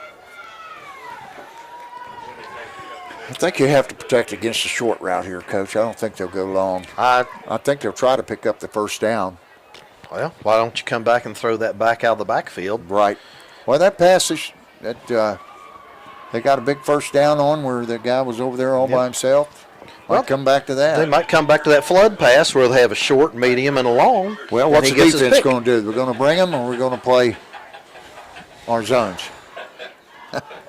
I'd bring some up front. I ain't gonna lie. Let's bring somebody up the middle. They haven't. I'll tell you. Here's the thing, Coach. They're not used to throwing the ball. You guys No, know that. you're right. I They've mean, thrown the that's- ball at least 4 out of the last 5 plays. Their bread and Or butter is maybe- running the ball. Right. They've always been a team that liked to ground and pound. And they've had quite a lot of good success doing that, too. Yes, they have. But they're down 14-0, 1:53 to go in the 1st half. Be 3rd down and 10. Dragons 46-yard line. Well, Coach, regardless of where they make it on this day, they got 2 downs to make the first. So Well, they're going to come out and 3 receivers to the right, 1 to the left, 4 to the right. They got Hall on the wing. Gives them 4 receivers. He rolls out to his right, and he throws it down the middle, and it's incomplete to number 24, Gavin Gibson. The ball was right on the money. And on the breakup, who was that, Hunt or Collins? there's a couple guys there. Right. That's going to bring up 4th down and 10. See, I would have gone with something medium, short. You only need 10. You Let's try only to get get, 5. even if you get 5, 6, 7 yards, that brings up a more manageable 4th down. Now they've got it 4th and 10. That's right. Now, you got to watch for a screen here, so you don't want to be sending everybody. Right. We're going to come out and 3 receivers right, tight end to the left, Hall on the right side of Manning. Manning sprints out to his right again. He's looking. No pressure. And now he's going to be dropped by number 52 for the Dragons, Mason Ward. But you know who helps get credit for that sack? Zion Martin, because he was Yep. all over him right there. Right, and they did not give up the outside, Coach. That's That right. was the key to that sack right there. They had contain on both sides of that quarterback, and Ward was able to come in and finish him off. Mason Ward, number 52. He's a 5'9", 171-pound senior. And for him to be a little guy, he does a great job. Yeah. And they've got him at the nose, Coach.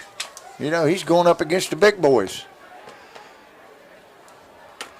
This time the Dragons come out, slot right, wide receiver left, 2 backs, and they're going to run the option. Hunt pitches it to Leap. Leap turns it up for about 5 yards. It'll be 2nd down and 5. 124 on a running clock. They're going to try to score here, Coach? Yep. I believe they are. Got Hunt calling the signals now with Martin and Leap in the backfield. Hunt drops back. He's looking for the screen pass. They've got it. Leap is broke free. He's down the left sideline. He's all the way down to about the 13-yard line. Great call right there, Coach, and great vision by Steeler Leap. Yep, Steelers down. No. Where? Right there on the sideline. I don't know if he's got no. a cramp or. Let's hope it's a cramp. They've got his leg up. Must be a cramp. This time Hunt takes a snap and gives to Jack Hayden. He's trying it. He turns it up. He found a little hole. He's still going. Still going. And he's in. Touchdown. What a run by Jack Hayden. Man, that was impressive. I thought they had him about the 5-yard line. I did too, so he just kept those feet spinning going. and kept going. Got his wheels running when we got here. What do we got here? I don't know. Now, here comes the referee. Sideline warning on the Dragons. This time it's going to back them up 5. The extra point will take place from the 8-yard line instead of the 3. Yes, the Dragons. Are they saying that score's no good? They didn't allow the score, Coach. I don't understand that. Unless the flag was before the play. I'm going to tell you, that's just hunting for something when you call something like that on a great run like that. Yeah, it negates a great run by Jack Hayden. It really does. Turn it up. He's in. Bryson Hunt spins around to his left, found a little opening and sprinted into the end zone. That's going to take the Dragon lead out to 20-0 with 25.7 seconds to go here in the first half. They're finding a way, Coach. They're finding a way, and Yes, they're they playing are. with great sense of urgency and just toughness. On to kick the extra point, Polson. The kick is up. It's good. And the Dragons lead 21-0 with 25.7 seconds to go here in the first half. Dragons, very impressive here in the first half, Coach. yes. I'm just blown away. I am too. And all I can just say is wow. Again, Great job. Again, I'm going to give props where they're due. Coaching. Well, you know Coached what? them up this week. Like you said, we've got a lot of great skill players. Right, and most of them are sophomores. That's what I'm saying, but he's sprinkling them in and using them. And You look, Cam Kitts is not out there. He's a sophomore. Jack Hayden's a sophomore. C.J. Graham's a sophomore. Christian Collins, he's a junior. Keegan Smith's a Gabe sophomore. Polson, the kicker's a sophomore. Cooper Charles, sophomore. Spencer Blevins, Dylan Stone, Garrett Cornwell. Quinn Cremeen's a sophomore. Did you say his name? Right. Ethan Stewart, sophomore. Biggest kid on the team. He's been out for the season since about game number 2. He's 6'4", 328-pound sophomore. Offensive and defensive lineman. I'm really impressed with these guys. Will Calicote, sophomore. On the kick is Polson. He approaches. The kick is low liner right down. Hall drops it, picks it up. He's looking for somewhere to go. He's found a little crack. Better get him down. And he's all the way out to the 30 with 15.6 seconds to go in the first half. Brought down by Woolard and Martin. You go back and play your prevent defense, coach. Play 4 deep and don't let anything behind you. Exactly. Got to go cover 4 here. Got a timeout. Timeout, Dragons. Dragons. That's their third and final timeout of the first half. Neither team has a timeout left, so I think they want to talk it over here, Coach, and employ our strategy. 4 deep, baby. They must be listening to us. Of course, it could be Miss Dunphy behind us. She's giving a hand signal. I think that's what it is. Yeah. Well, she might give you a hand signal. She might smack me in the back of the head if I'm not careful. I'm going to. After I do my announcing. Oh, whew. Smells good. Now we'll have to give some quick shout outs here at halftime. Oh, absolutely. I got a bunch I'm going to give. Oh, I know I'm you going do. a I little still- different route I this still time. got several too.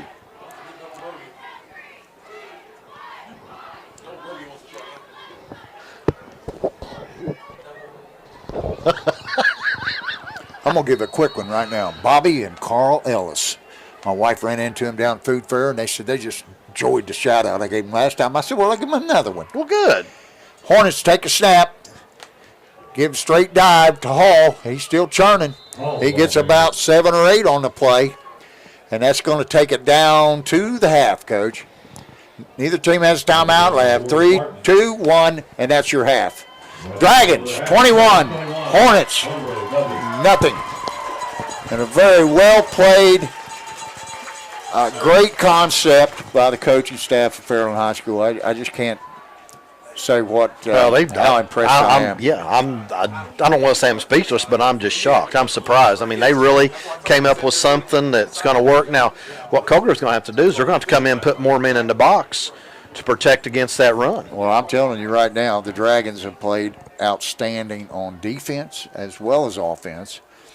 Right now, it's just one of those things I call they got more want to.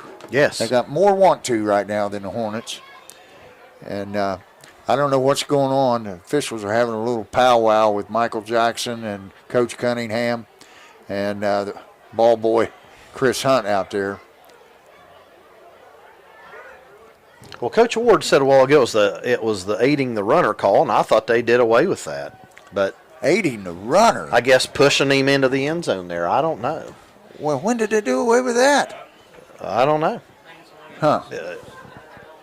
It's only NFL and college. Maybe it is. I don't know. I thought it was just an outstanding run. It is by Jack Hayden. Coach, I'm going to give another quick shout-out before you do. I want to give a shout-out to the folks down at Wendy's tonight. Yeah. They supplied us some soup and chili bowls, some spoons, forks, some napkins. And so we want to thank Sarah Byers, she's the general manager down there, and Anna, the manager, that supplied that for us today. So thanks, guys. We appreciate you. Appreciate you taking care of the codgers up here in the box. Yes, we do. I'm going to give some shout-outs to some people who wrote some comments. Coach Carroll snapped a picture of the crew for last week up on the top of the press box at Portsmouth High School. And he sent out a link about, when did you send that out? Tuesday, Wednesday? Yeah. And I get so many comments on that picture that I'm going to shout out to you people who made a comment. And the first one goes to Melissa Chapman.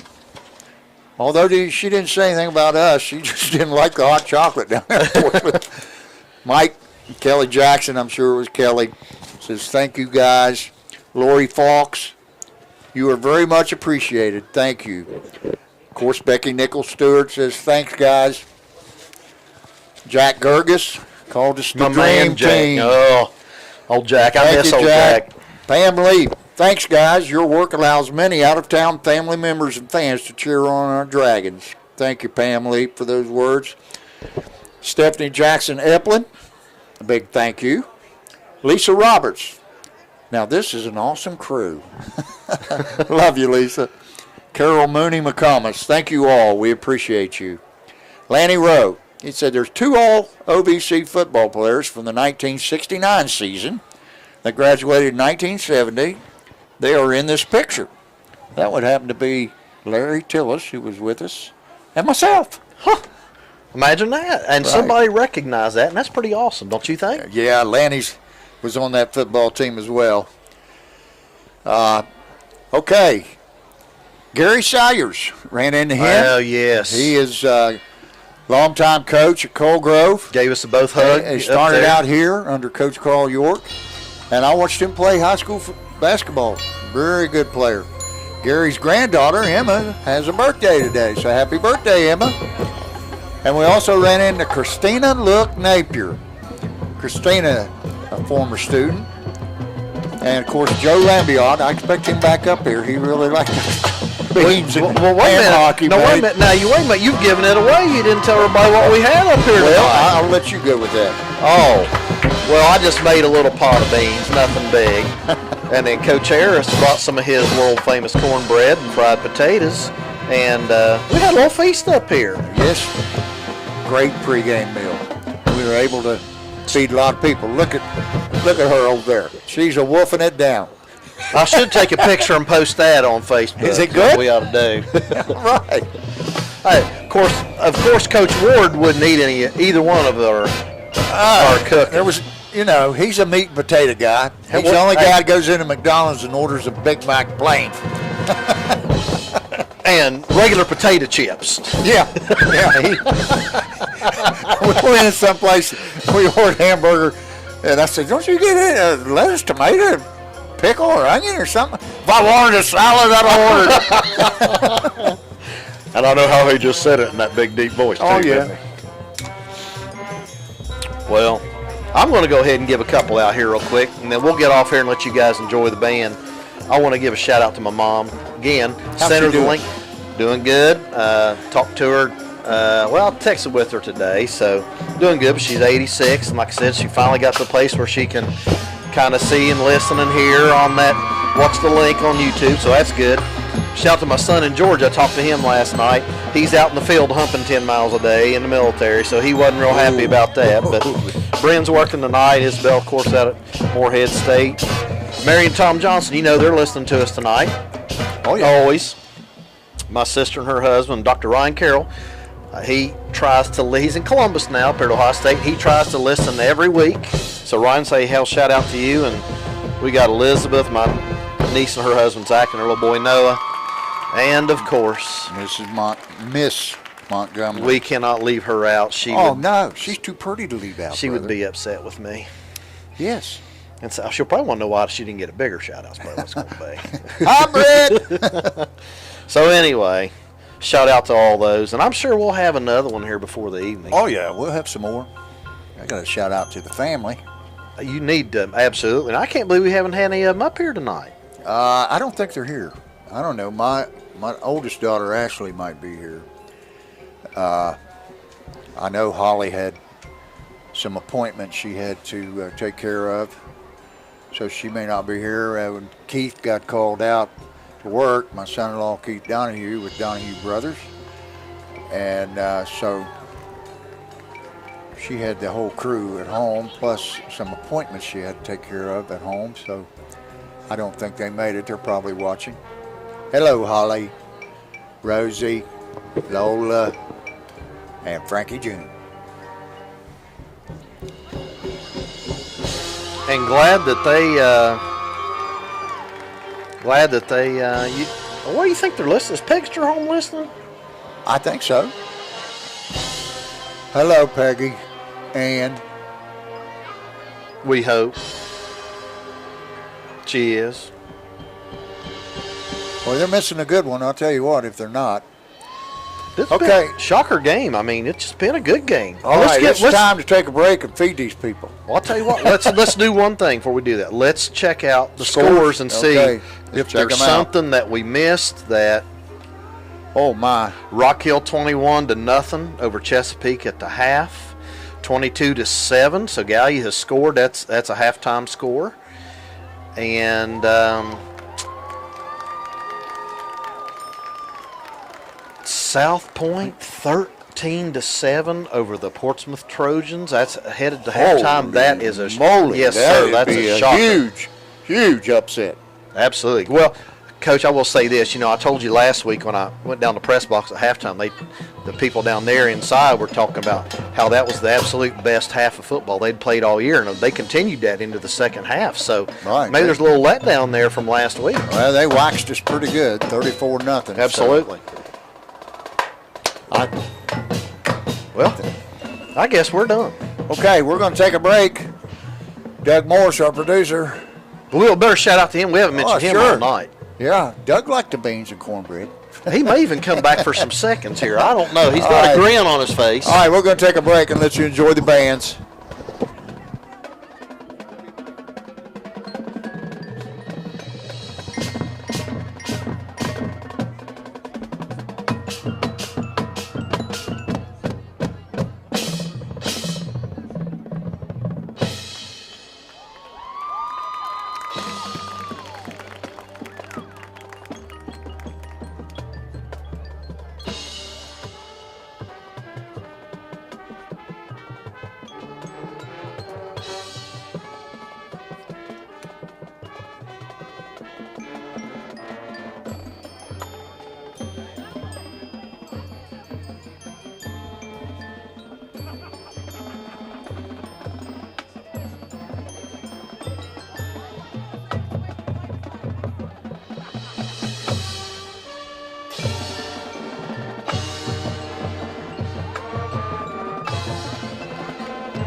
for the Fairland High School Marching Dragons, under the direction of Mr. Keith Parker. Today's halftime program includes Independence Day, We Go Together from the hit musical Grease, and we wrap things up with Dancing Queen.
Okay, welcome back. We got about a minute and 20 seconds to the second half kickoff. Coach, I got to read this real quick. Rena Allen put out a post for Beulah Baptist Church. It's about the Holiday Bazaar tomorrow, Saturday, October 15th. Starts at 8 o'clock and runs till about 2. So many gorgeous items for all ages and very much priced to sell. The church hall is filled with items, so don't miss out. Breakfast sandwiches will be available at 8 a.m. Norman Fox is preparing these tasty little meals on a biscuit. Come and get a fresh hot breakfast sandwich for $3. About 10 o'clock, there's going to be hot dogs, chips, popcorn, and drinks ready to sell. Each item is $1. Feed the family. This is the biggest and best holiday bazaar that I've ever seen. I'm getting there early and advise you to do the same. Wow. So thank you, Rena, for that post. Beulah Baptist Church is located almost at the corner of County Road 711 and County Road 411. They used to call that Beulah Lane. It's right at the end on the left. So you want to buy something for the holidays, make your way there 8 o'clock to 2 o'clock tomorrow.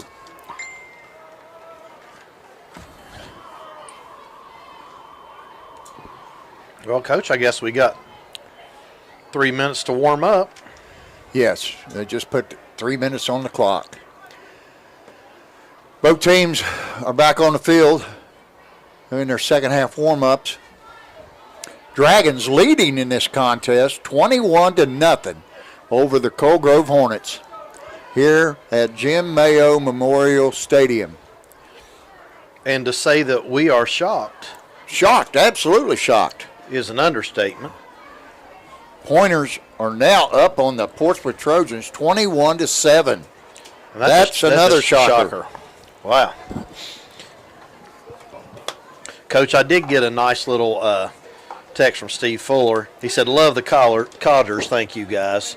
And he sent a couple scores. He said, Hurricane 20, Midland 7 at half. Well, Paula Ferris is watching. John McClung's watching. Bill Grimm's watching. With the bot number 079415. Thank you to everybody that tunes in and listens to us. We appreciate you. We appreciate all the nice comments. Hello to all my Florida boys and girls. There's a bunch of them down there now. Hey, and all my North Carolina friends. We got a bunch. We got a bunch down there in Florida, Coach. Yeah. We have a bunch. We could go through and just name. I mean, I could name 5 or 6 right now. I could name 5 or 6 right now. I forgot Skipper Johnson last week. Skipper's a Gallup list boy, but he's a fine fella. Played baseball with Ricky Ray. Ricky Ray says he's the best baseball player ever came out of the program. Of course, I wouldn't expect anything else from Ricky Ray. Hello, Rick. J.D. Leap watching down in Vero Beach. Home Bob Angelo and Barry and Tanya Gill. Boy, the Dragons have had 3 different guys at quarterback here in the first half, Coach. Started out with Steeler Leap. Broke one in first play, and they called holding. But they came right back down the field and scored. Jack Hayden has taken a snap and made a really nice pass. And Bryson Hunt has took some snaps at quarterback. So they've had 3 different quarterbacks. And guess what? All three of those are athletic kids. Admirable job filling Peyton Jackson's shoes tonight. Great game plan so far by is that door open or keep that door closed? Yep. Okay, here we go. The Dragons will be kicking off to the Hornets to start the second half. Gabe Polson on to kick off for the Dragons.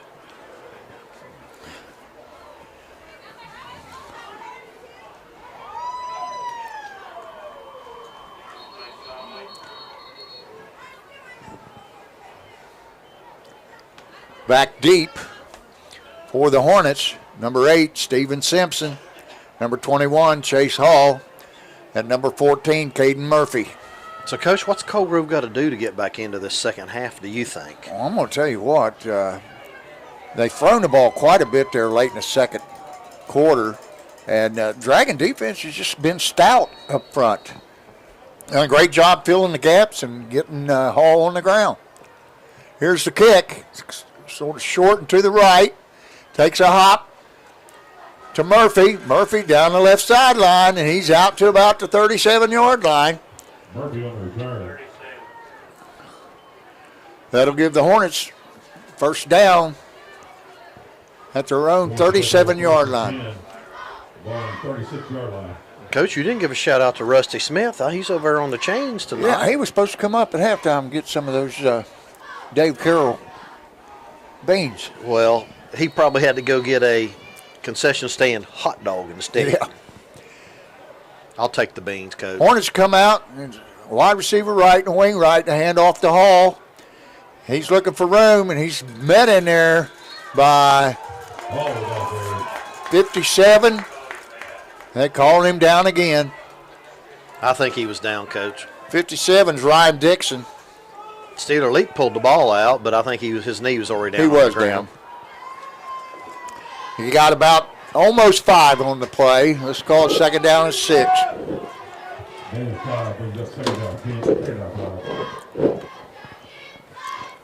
Yep, give him 5 on the play. Ball on the 42-yard line of the Hornets. Come out in a wing eye. Toss sweep to Caden Murphy. And he's going to be out for about 6 and a first down. That's going to move the chains for the Hornets. Ball resting at their own 48-yard line.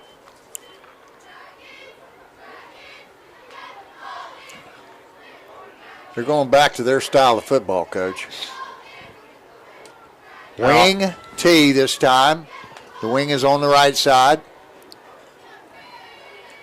Manning takes a snap, straight dive to Hall. He's got yardage, almost 10.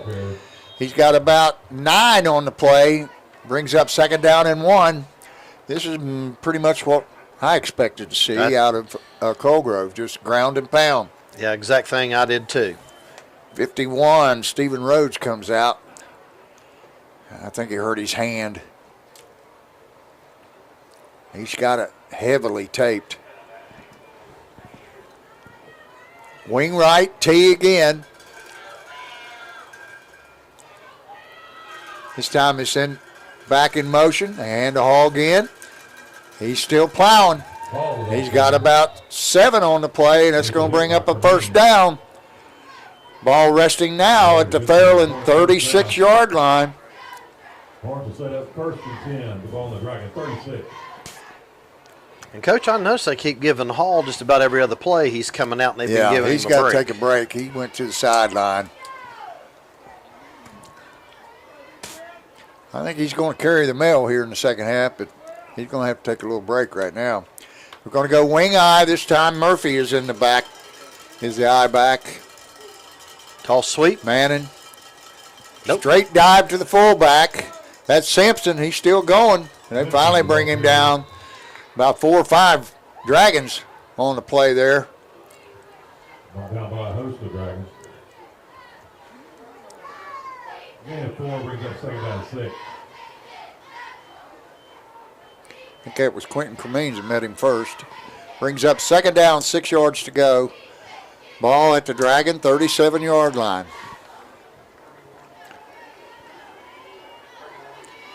Come out in the wing eye again.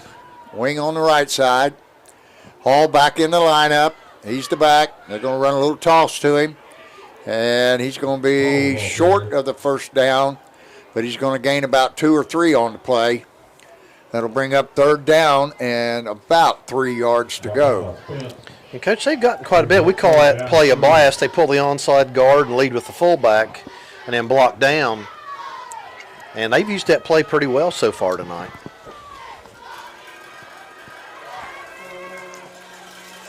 Third and 3. Coming out in a wing T this time. It's in wing in motion. Straight handoff to Hall. And he is stopped short of the first down. And it's going to be 4th down, about 1 yard to go. You know they're going for it here, Coach. Down three touchdowns. Got to go for it. And, Coach, that play they just ran, what, 2 plays ago, and they got about 6 yards out of that. Just send that guy in motion. He leads up through the hole, and they just run a little lead with it. Well, I'm going to say that Hall is going to get this ball right here. I'm going to agree with you. Wing T again. Send the wing in motion. Straight handoff to Hall, and he's met! And he is not going to get it. Wow. That's 3 times that the Dragons have stopped the Hornets on 4th down. This one, 4th and 1. Man. Dragons are really playing inspired on defense. Take over 1st and 10. Ball on their own 28-yard line. Lineman got low that time. They got a great push that time. Yes, they did. Out of the front 4, and the linebacker come up, and but 3 guys, I'm telling you, they're ready. They're ready for this rushing attack by the Hornets. This time the Hornets are going to come out in a 3. Looks like a 3-3-5. Yep.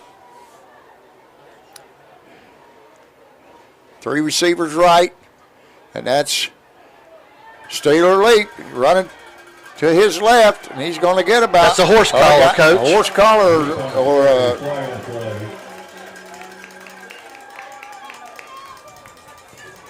should be an automatic first. Should be 15. Personal foul.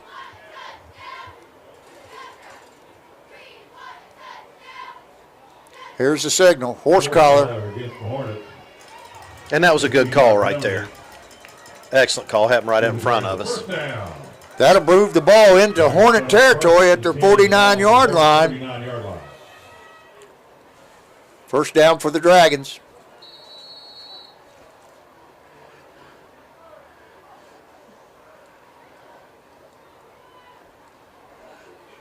Steeler Leap. When you call him a do-it-all ball player. Yeah, you know what? Wide receiver, quarterback, he's a great tailback, student, too, and a great 3 kid. receivers left. Going to run the option to the right. Leap cuts it back to the left. He's going to get good yardage on the play, about 7 on the play. It's going to bring up 2nd down, about 3 for the Dragons. Ball down to the 43-yard line of the Hornets. Great Dragons vision. on the move again. Great vision. 7 brings up 2nd down 3. Because they actually had 3-on-2 over there. They had that snuffed out pretty good. Yeah, he made a great cutback. He was stopped and had the vision to cut it back to the left, and he picked up a good 7 yards on the play.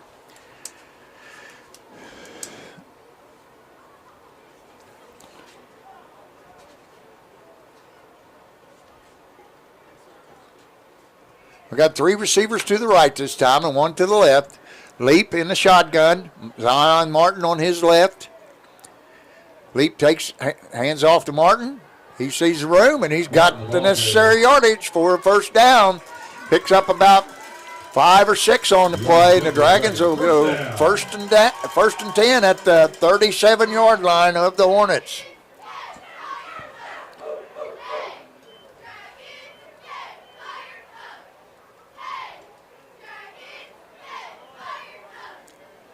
.6:19 to go in the 3rd quarter on a running clock. Wide to the left is Keegan Smith. 3 receivers right. Collins, Hunt, and Hayden. Martin to the right of sends Hunt in motion, and they're just going to run a quarterback keep. He turns the corner, and he's going to get about 5 on the play. Nothing fancy about what we're doing right here. That's just get it and go. And he got it and went. So it's going to be 2nd down and 5 for the Dragons. Ball resting on the 32-yard line of the Hornets. I think Hunt's going to come in Hunt's quarterback. coming in at quarterback. Kind of giving Leap a little break there. And move Leap in at the backfield with Martin. 1 on each side of Hunt. 2 receivers right, 1 left. Hunt takes the snap, and he's going to run the option. Turns it up. He's got room. Great vision there, and that's going to be enough to pick up the first down. He picks up 7 on the play. Yardage good for another Dragon first down. And, Coach, that's good vision by Bryson Hunt because they had that option covered. 2 receivers right, 1 left. Hunt looking over for the signal.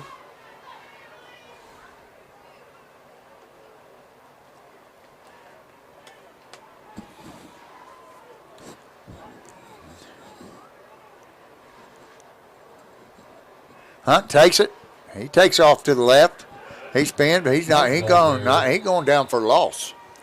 On the play, number 8, Steven Simpson for the Hornets, and loss of 3 yards on that play.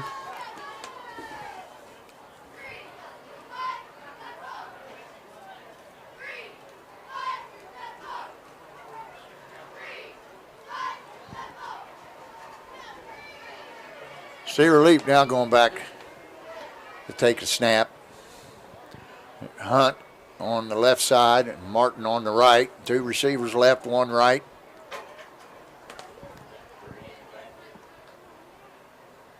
Takes a snap, hands to Martin. Martin is met right at the line of scrimmage. He's not going anywhere.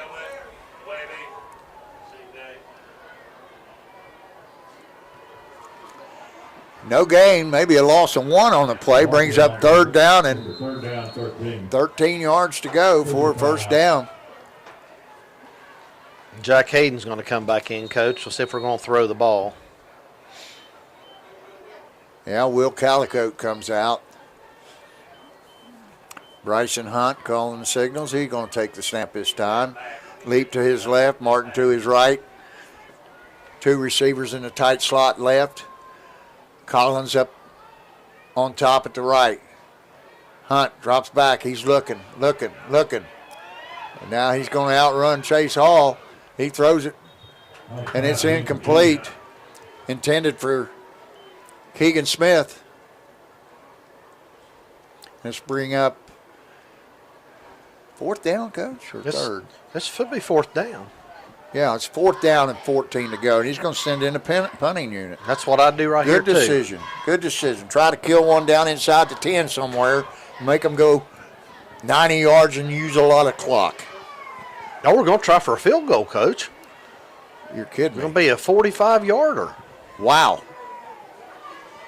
Boy, I'll tell you what, that's some confidence in your kicker right there. That's going to be way short, and Hall is back to get the... Now he reverses. He was in the end zone. He can't When you catch it in the end zone, the ball is immediately dead.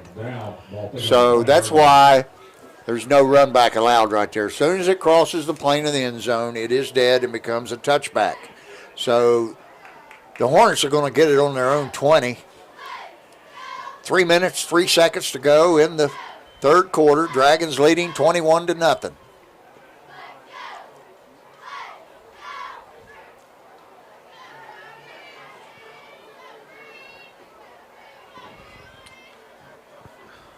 Be nice to get a quick stop here, get some good field position, and put another one in quick before this quarter ends. Boy, wouldn't it? If they go up 4 touchdowns, it's going to be really tough on the type of attack. 2 receivers left. Sends the wing in motion. He rolls to his left. He's got that wing, and he's got enough for the first down. That's Gavin Gibson. And, Coach, that's that flood pass again we keep talking about. Gibson went in motion, ran a little out pattern, and Manning hit him right between the numbers and picked up about... Gibson on the reception. Yardage good for a Hornet first down. How many places have been to our sideline? Has there been any? 1 that I know of. Wing, we got slot to the right and a wing to the left. Manning fakes the Hall. He rolls to his right this time. And he throws it out of bounds. Good decision there by Manning because he was being pursued right up in his face. That was 51. Stephen Rhodes applying the pressure. Bring up 2nd down and 10.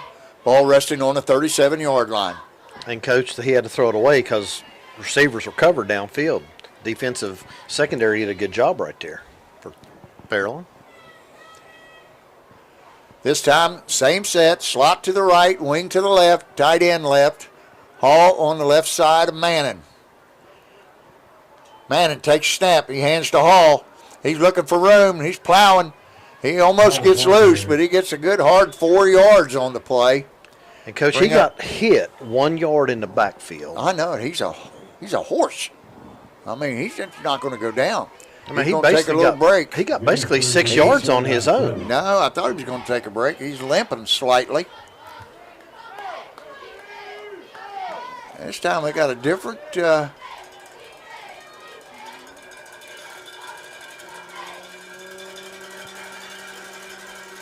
Manning's still at quarterback. He's in the shotgun this time.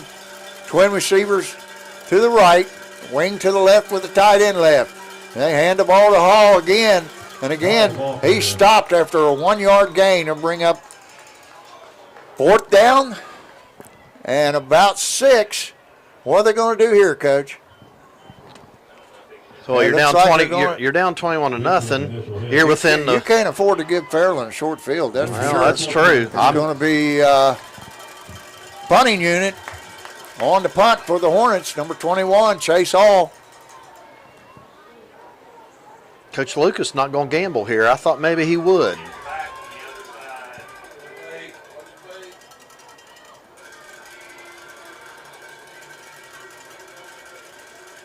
Hall takes a snap, punts, right to Gavin Hunt.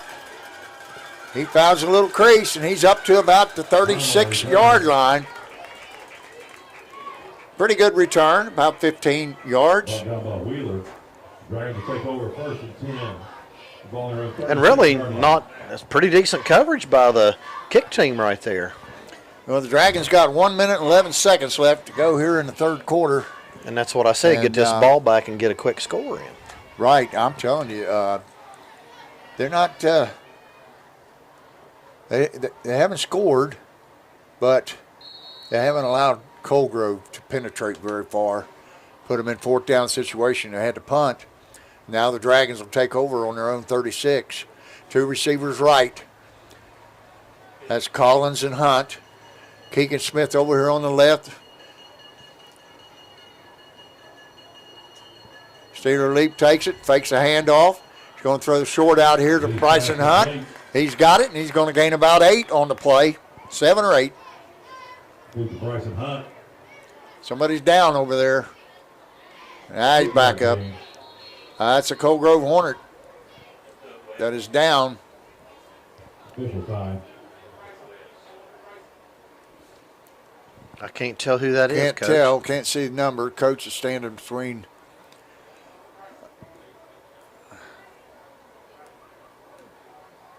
That's number 8, Simpson. Coach Ward said that's number 8, so we're going to trust him. All righty. Let's hope that young man's okay. But that's going to bring up 2nd down and long 2 for the Dragons. Ball resting on now. Somebody's got a cramp over here for the Dragons. Looks like it's Bryson Hunt. I like it when they grab that toe and push back. I know it's not serious. It's just a cramp.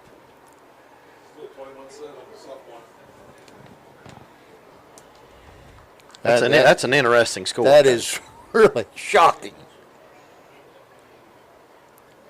Yeah, South Point's got the athletes, but just don't make the mistakes. They can move the ball. Got a good quarterback. Yeah, Ermilovich.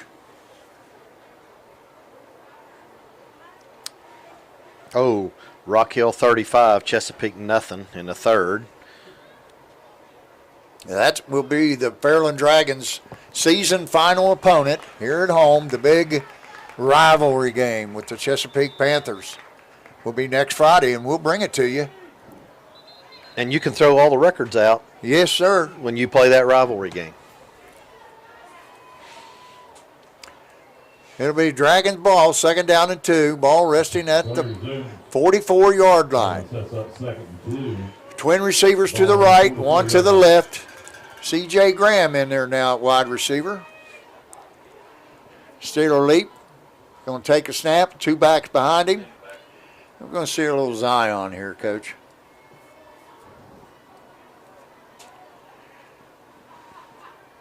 Leap takes a snap. Hands to Martin. Martin's met, but he's not going to get it. He's not going to get it.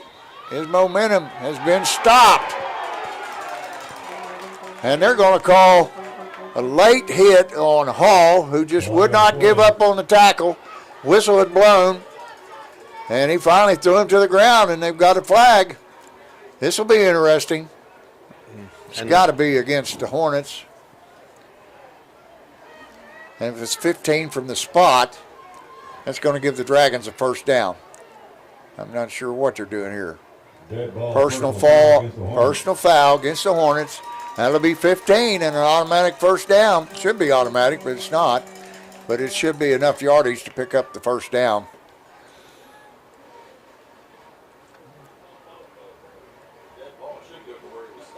It was dead ball. Yep. They might go. It'll be close. Well, any way you look at it, if it's 15 yards, they're going to get a first down.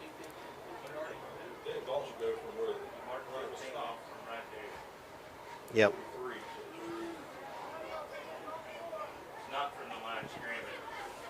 Now they're thinking that it's going to go from the line of scrimmage. I don't think so. I It should don't be know go about from the that. spot. Dead ball. Spot. That's Well, the right. Dragons, that's going to move it all the way down to the Hornet 42-yard line. It's going to be a first down for the Dragons. 54 seconds to go in the third quarter. And, Coach, that is because it's a dead ball fouls while they moved it from the line of scrimmage. That's correct. Anyway, you look at it, it would have been a first down. Correct. Yeah.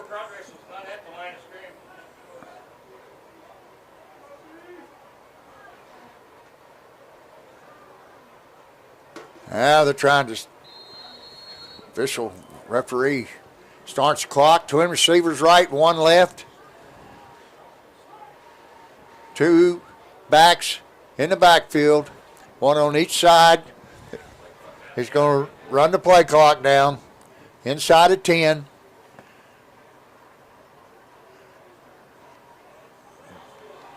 Try to run the option, and Leap's going to get back to the line of scrimmage. That's it.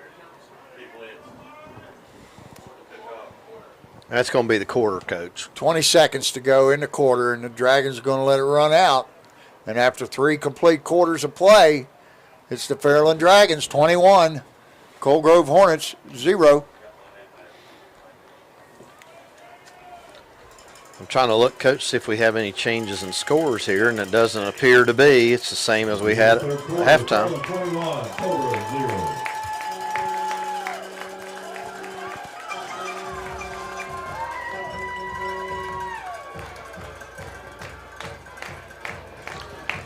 So, Coach, Coal Grove's going to have to come out and try to throw the ball. Yeah. Don't They've had have some to. success. I think they've had relatively better success throwing than they really have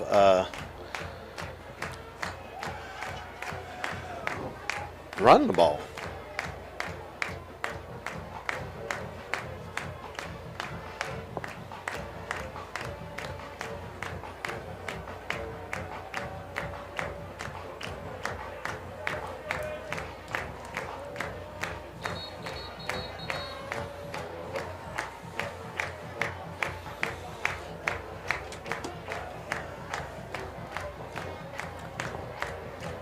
What are we going to see here? You think we're going to see another option? You're going to what? I said, do you think we're going to see another option? You think? I don't know. Well, I think we're probably going to see a lot more keeping it on the ground. You're going to run that clock, and with the Dragons are going to come out on the 42-yard line of Coal Grove. Twin receivers to the left, 1 to the right, 2 backs on each side of Steeler Leap. He sends Hunt in motion. Now he throws him the ball out there, and he found a little bit of room. Now he cuts back to the right, and he's got some room. There's a good block downfield. There's another block, and Hunt is going to go all the way, I think. No, they're going to call him out at about the 1 yard line. Flag on the play. Oh, boy. Back against the Dragons. Crackback block against the Crackback. Dragons. Well, that negates the third long play tonight. Yep.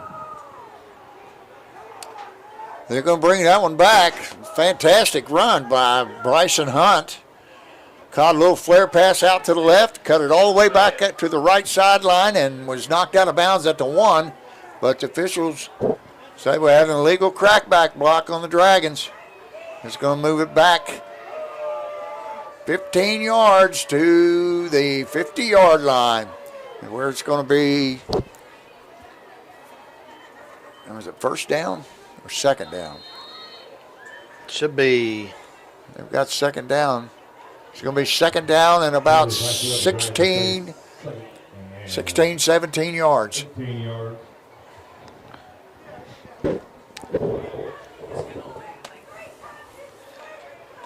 Dragons come out and 2 receivers to the right. 1 to the left. Leap takes it. He's looking for somewhere to run. He's fended them off, and he's got the right sideline. He's Going to get another crackback block there, Coach. Another crackback.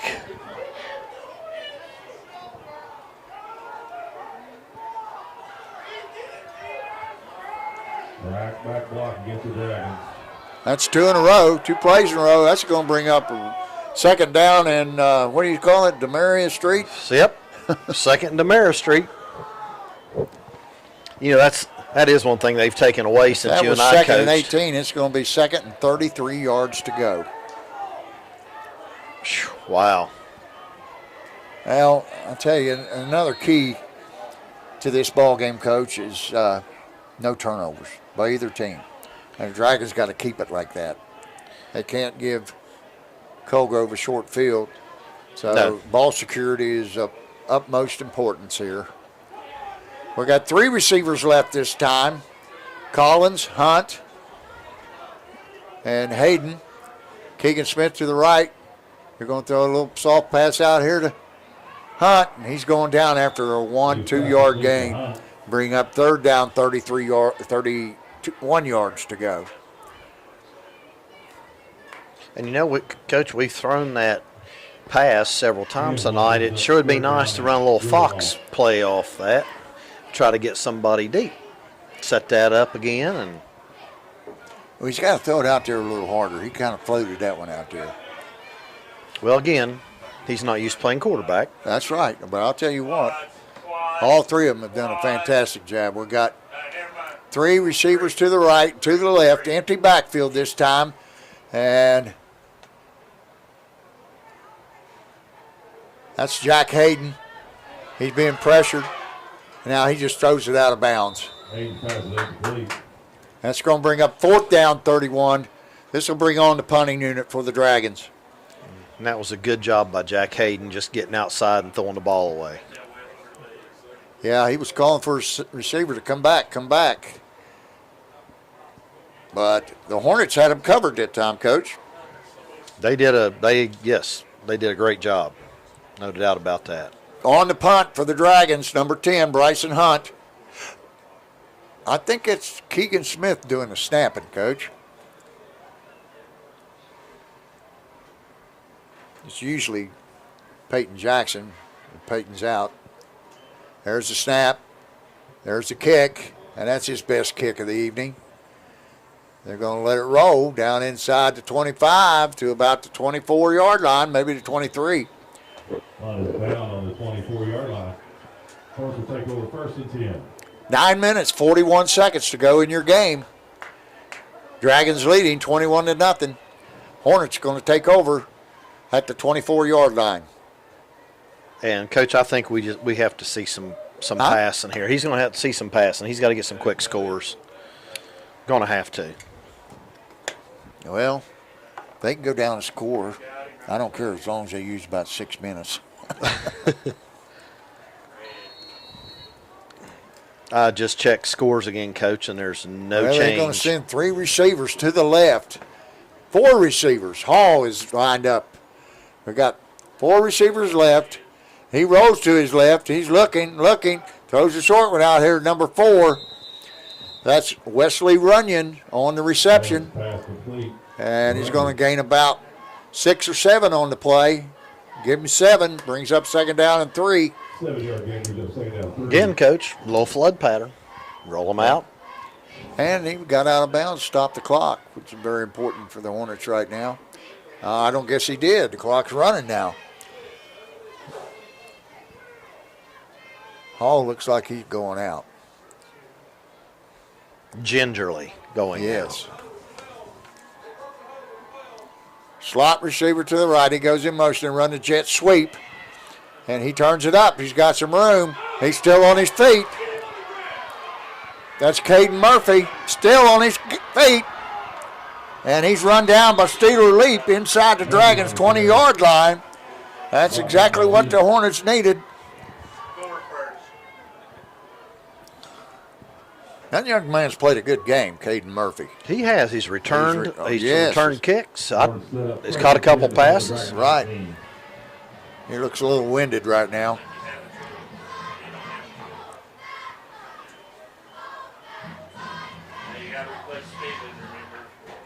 I think Hall is still on the sideline. Number 30, Joe Scarberry, sophomore running back, replaces Hall in the backfield. And they're going to sprint out to the right this time. He's looking, and that pass is knocked down by Bryson Hunt.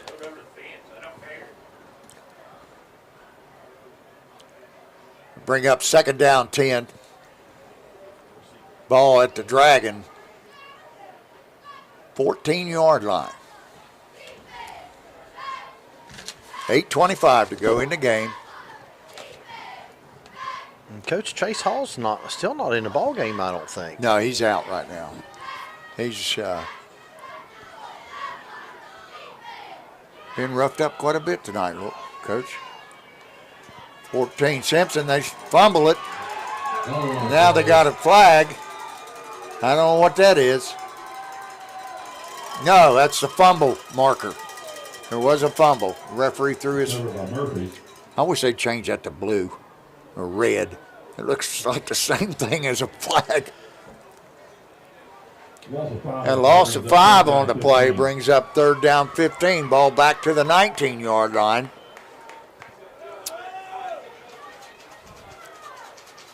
That's pretty much the first miscue we've seen out of either team tonight. They're going to send 3 receivers to the right, 4 receivers to the right. Tight end to the left, and he's all alone. Look at that tight end. And that's going to be a touchdown caught by Caden Murphy. Put that ball right on the money. High pointed it and brought it in for the touchdown. And Coach, 7 minutes, 30 seconds to go. He did a good job because he had to throw across his body. They're going to kick. And on comes the kicker, number 6. Number 5, John Turner. Turner's a senior kicker, left-footed. Holding, number 22, Leland McKnight. Takes a snap, puts it down, the kick is up, and it is no good. Wide right. So your score with 7 minutes and 30 seconds left to go in the game, the Dragons 21, the Hornets 6. I don't think there'll be any more kicking for the Hornets should they score. I don't believe so They'll be either. chasing points now after that miss. Update. Okay. 22-14 Ironton still. But Guy is scored. 14? Yep. Wow. There's another team's going to have to go for 2 if they score. Yes. Well, we thought that would be a good game. Yes. It was 22-0 at one time, wasn't it? Yes, it was.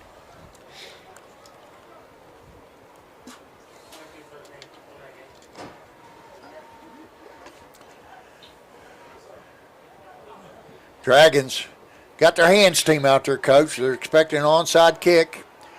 We got 10 players up between the 40 and 50-yard line and one back in case they do kick it. And on the kick is John Turner, left-footed senior for the Hornets.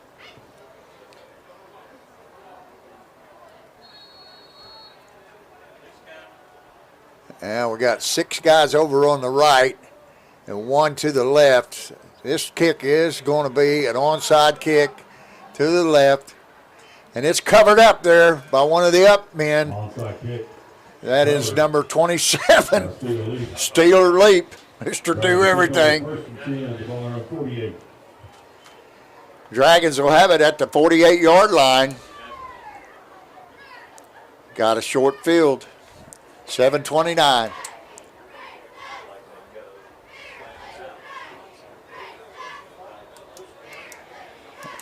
What we got here, Coach? We have first and 10 at the 48-yard line. Dragons, I think, is going to keep it on the ground here, Coach. Slot left, 1 receiver to the right, 2 backs in the backfield on each side of Steeler Leap. He barks out the signals. He takes a snap, and he just turns it up, and he's going to get about 4 or 5 on the play. Looks to be about a 4-yard gain, bring up second down and 6 for the Dragons. 4-yard gain brings up second down and 6.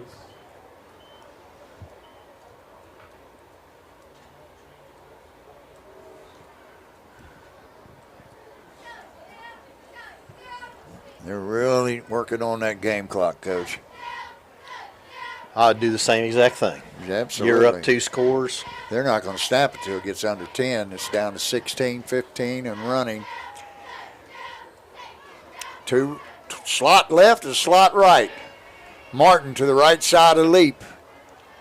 Leap barks out the signals, takes a snap, and he's just going to turn and go with it. And he's going to get the necessary yardage for a first down. He goes down at the 39-yard line of the Hornets. 9-yard gain and Dragon first down. 6:33 to go. Clock is running. Dragons up 21-6.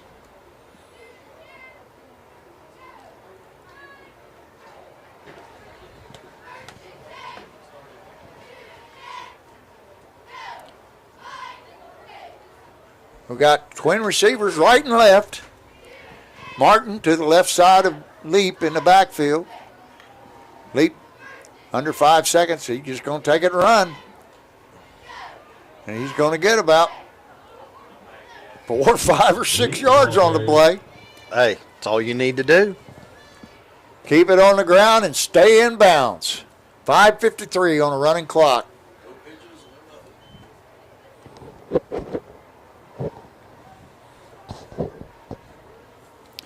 Second down and a long 4 for the Dragons. Gain of 6 brings up second down 4.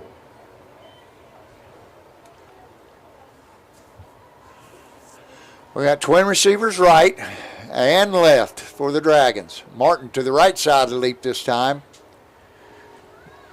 Leap lets the play clock run down under 5 seconds again.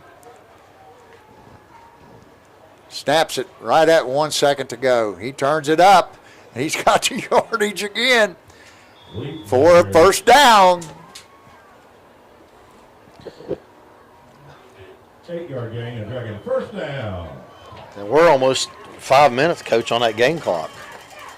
I know it. It's. I'm going to tell you what. I've been watching these guys play and coach Melvin. This may be one of the most impressive victories, should the Dragons prevail, that Coach Cunningham has had. Well, I'm going to tell you, when you go playing 4 wideouts and you come in. I know they've made long runs into the playoffs, but this is impressive. Twin receivers right and left. Play clock down under 5. Leap takes it, hands to Martin. Martin's got a few yards. And he's going to churn out for about 4 yards, 3 or 4 yards. And we got a timeout. Timeout Hornets. Hornets. They have 2 left. Dragons have all 3 left here in the second half. Don't think they'll be using any here quick. No, we're at 4 minutes and 30 seconds on the game clock, Coach.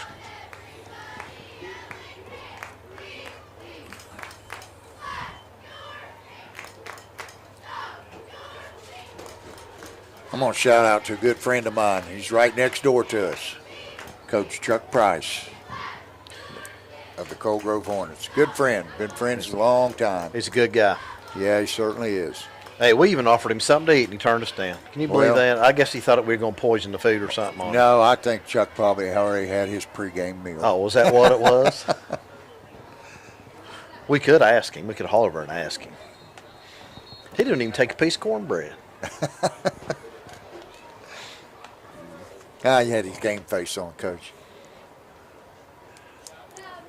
Hornets are still in there, 3-3-5. We're going to have twin receivers to the right. It's going to be second down in long 7 or 8 for the Dragons. Looks like it's second down and 8. Twin receivers right, twin receivers left. Quentin Cremines in the slot to the left with Christian Collins. Now they start the clock. Doesn't matter. It won't start until the snap. Leap takes it, goes right up the middle, and he gets about 2. It's going to bring up third down and 5 for the Dragons. And Coach, I say we quit that fake and we just run a little quarterback ISO right up there in the middle. They've only got 5 guys in the box. Right up the middle. That should be easy blocking. That's 6 on 5. 4 minutes on a running clock. Dragons come out and twins right and left. Leap. Lets the play clock run down to under 10 seconds. And he's going to turn and go to the right, look to pass, but he's not going to pass. He's going to keep it on the ground. And he goes inside the 20. A gain of about 1. That's going to bring up 4th down for the Dragons. And Cold Grove has called their second timeout. 3 minutes, 38 seconds to go in the game. Dragons leading 21-6. What are you going to do here, Coach? Go for it and leave it down there. That's what I say. If you don't make it, they've got over 80 yards to go. Exactly. I agree with you wholeheartedly. Absolutely. Well, 22-14, Ironton Gallipolis still. Still 21-7, South Point over Portsmouth Trojans. That's a stunner right there. Yeah. 35-6, Chesapeake scored, but it's a final. So final. Rock Hills beat Chesapeake 35-6. That game probably didn't take very long. They probably didn't throw over many passes between either one of them. We got Chesapeake here next week. And if we can continue to hold on to this game and win next week, there's a possibility we might host a first-round playoff game. Right. Yes, I think they will after this victory. Twins to the right, wing left, Quentin Cremines, and 1 receiver wide left. Martin, right side. He's going to throw it this time, and it's going to be dropped in the end zone. That should have been picked, but that was smart. Smart thing to do. Knock it Because the down. ball was at the 19-yard line. He would have only gained 1 yard had he caught it and just dropped in the end zone. No, I wouldn't have thrown that ball. I'd have run that ball. Well, it's okay. 3 minutes, 32 seconds to go in the game. And Cold Grove is down to 1 timeout. This time the Dragons are going to take a timeout. You got to be coaching everything in front of you right now. Nothing gets behind you. Well, Cold Grove's going to have to throw the ball. They're going to have to throw that ball to get back into this quick. Sure. They need a quick score. Yes, they do. And then really they'll quick. onside kick it again, I'm sure.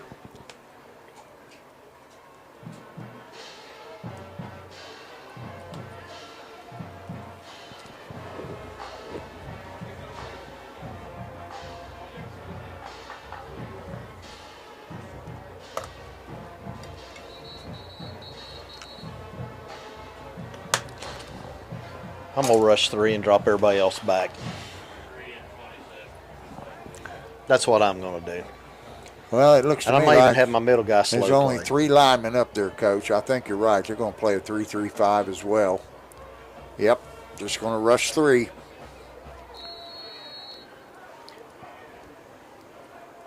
Has Hall come back in the game yet? Yes, he was he's back. in playing div. He's We out got tailback. a wing to the right, 2 receivers in the slot to the left. Hall on the left side of Manning. Manning, he's looking. He's got some room. And he's going to be run down there by Garrett Spence after about a 2-yard gain. Maybe 3. Let's give him 3. And Coach, that's the Second down and 7. second or third fumbled snap they've had out of the shotgun. Well, they're not used to it, Coach. Now we're right at 3 minutes on the game clock. Come out in the wing to the right, slot to the left. Hall to the right of Manning this time, and he sends Murphy in motion, hands him, gives him the jet sweep, and it looks like he's got the necessary yardage for a first down. Give him a gain of about 9 on the play. That'll bring up first down and 10, 2:48. Good for a Hornet first down. Clock stops to set the chains. So while they're moving those chains, Coach, the game between Ironton and Gallia Academy is tied at 22 with 6 minutes left. Wow. Wow. That could be a major, major upset. This time he's going to send him in motion. Another bobbled snap. Manning. And that pass is broken up by Christian Collins. That was a nice, intended nice play. for Wesley Runyon. Collins on the cover. Collins broke on that ball in the last second and got a hand up there. Yep. Great job. I don't think their center's used to these shotgun snaps, Coach. That's another almost fumbled snap. 2:27 to go. Clock stopped on the incompletion. Twin receivers to the left with the wing right. That's Gavin Gibson.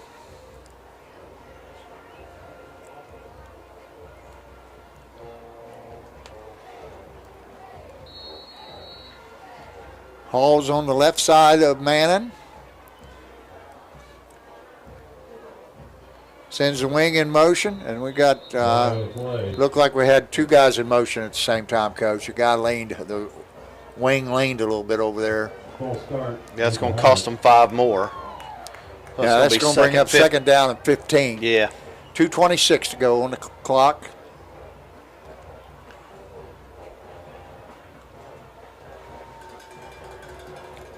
I tell you, I'm just simply impressed. To lose your starting quarterback of 3 years, and these guys come in and do the job that they have done, especially Steeler. Well, you know Now what? we got 4 receivers to the left. Tied into the. He takes a snap, rolls out to his left, throws to number 4, Wesley Runyon on the reception. He steps out of bounds, and that'll bring up a third down, and they're going to mark it at the 31. And Coach, we got lucky there because Christian Collins fell down. So if that guy could have turned it upfield, he'd had some big yards right there. South Point 21, Portsmouth 14. Now, Portsmouth cut that lead down to 7, Coach. That we've had, I'll tell you what, 35, Chesapeake 6. 3 good conference Yeah. games tonight. Third down, 6 yards to go for the Hornets. Stacked receivers to the left. Man drops straight back. He's looking, got protection, drills it down the middle, and it's incomplete. Pass is incomplete. Somebody got their hand on it there. I think it might have been Quentin Cremines. Almost got picked off. I don't know who was standing back there. It might have been Bryson Hunt. That's going to bring up fourth down and 6. Fourth down and 6 for the Hornets. Ball at the 26-yard line. Excuse me, that's 31-yard line.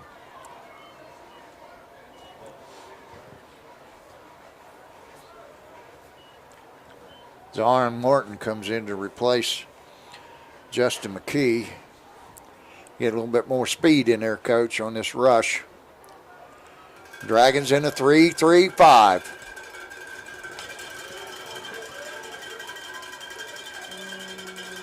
This time he rolls to his right, delivers, and that pass is broken up by Bryson Hunt. And the Dragons are going to take over on downs for at least the 4th time tonight, Coach. That's impressive defense right yes, there. 2 minutes and 8 seconds to go in the game. And we can run basically 3 plays. He only has 1 timeout left. Right. So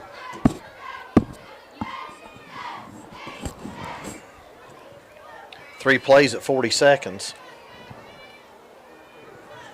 If we get a first down, it's definitely a done deal. Dragons come out, twin receivers to the left, 1 to the right, 2 backs on each side of Steeler Leap. He's done a fantastic job filling in for Peyton Jackson. He takes a snap, hands to Martin. Martin's got a little bit of room, and he's going to go down after about a 2-3 yard gain. Brings up 2nd down and 7 for the Dragons.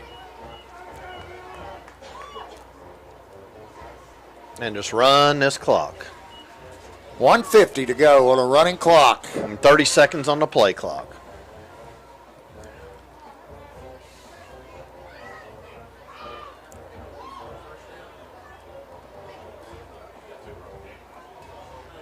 Hey, you know, you talk about the job that Dragons and Steeler Leap has done at quarterback, but I'm telling you, they played lights out on defense.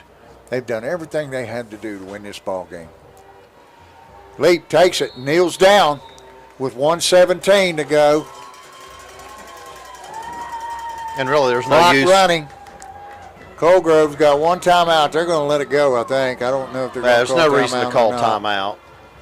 The No. game's over. 1 minute to go in the ball game. Congratulations, great job, fantastic. You know, Coach, we talked about the job that the coaches did, but you know what? The kids are the ones that pulled off the game plan tonight. Sorry, we need to go for it. Hey, Chuck, you're welcome. If you haven't, we got plenty. I'm good, thanks, guys. Leap heels down again, and that's going to do it. 30 seconds to go. And they're lining up at midfield. One of the most impressive victories that the Dragons have had over the Colgrove Hornets, who came in heavily favored because the Dragons were without their 3-year starting quarterback, Peyton Jackson. But I'm telling you, Steeler Leap did a fantastic job, Bryson Hunt did a fantastic job, and Jack Hayden did a good job. I'm going to tell you what, the offensive and defensive lines Oh, did a they heck were of a lights job. Lights out tonight for the Dragons. One of the most impressive victories that I've seen. And, Coach, I would be interested to know how many yards Mr. Hall had tonight. I bet this might be a season low for him. Well, I know one thing. He didn't score any touchdowns. No, he did not. Boy, the Dragons are really celebrating down in the end zone now. Well, they ought to be. Yes, they should. A lot of pink out there tonight again, Coach. I love it.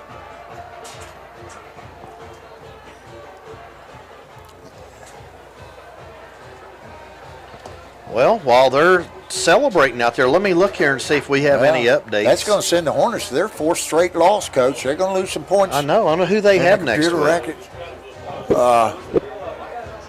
They must have Rock Hill. I'm not sure. I think that is that is. Oh, that'll be a good game. Yes, sir. And I'll tell you, you think about this. If Rock Hill can beat them, that might put Rock Hill in the playoffs. I don't know where they're at right now, but it's top 16 teams. Well, I'll tell you what, the Dragons picked up a ton of points tonight. Thank you, See, Coach brother. Ward. Hey, thanks for eating some of my beans. I bet if it had been a plain hamburger, he'd have taken it. Oh, I guarantee it. He'd had 2. Still 21-14, the South Point over Portsmouth Trojans. That's what I've got there. And, wow. Coach, I don't know what to say about this. I'm really surprised tonight. We got a couple other games in the conference that just really have surprised me. Yeah. Good surprises. I got a shout out to my other daughter, Ashley. You bet. Cash got a big game tomorrow, playoff game. Stella's got a big tournament game tomorrow in volleyball. and Ashley's husband, Matt Whitley. We'll all be there. That's what they're there for. Midland got beat tonight. Hurricane beat them 35-14. Thanks to Steve Fuller for listening. Really good ball club. Yeah, they do. Right. And you know, Midland beat Spring Valley last week. Spring Valley was number 1, weren't they? Right. That vaulted Cabell Midland up to number 3. That they're going to fall back now. I don't think there's any doubt they're going to make the playoffs. Oh, no. No, considering how many schools are in West Virginia and how many are in Ohio, there's a big discrepancy there. Well, I'll tell you, Coach, this has been one fantastic ball game for the Fairland Dragons. They come out on top, 21-6, in a game that has deep playoff implications. The Dragons now should vault up into the top 8, Coach. I would think with the many points they picked up tonight. And I would think if they can beat Chesapeake next week, that would solidify them a top 8 spot. I would think, although they may not get many points. Well, I don't think they would get a loss would be devastating. That's right, and I think that would solidify, like I said, a top 8 for them. I think. Yeah, the Dragons are still whooping it up out there as well. Should be. They need to enjoy this because this was a stunner. I never thought that we'd come out and put 21 up in the first half. But, you know, shout out to that defense, man. They gave up 6 points tonight. None in the first half and just 6 here in the second half. And just an amazing coaching job by Coach Cunningham and his staff. Just tremendous. Well, we're going to wrap things up. You got anything else you want to say? Hope you all tune in next week. Yes, we'll be here. Now we got to thank our producer, director, cameraman, Doug Morris for they do it all. He makes it easy on us, doesn't he? Yes, he does. I carried his bag in for him tonight, and he did get to eat. Yes. So he got the same pay we did. Right. Well, that's going to do it for us tonight from Jim Mayo Memorial Stadium here in Proctorville. I'm Jack Harris along with Dave Carroll, wishing everyone a good night. Good night, folks.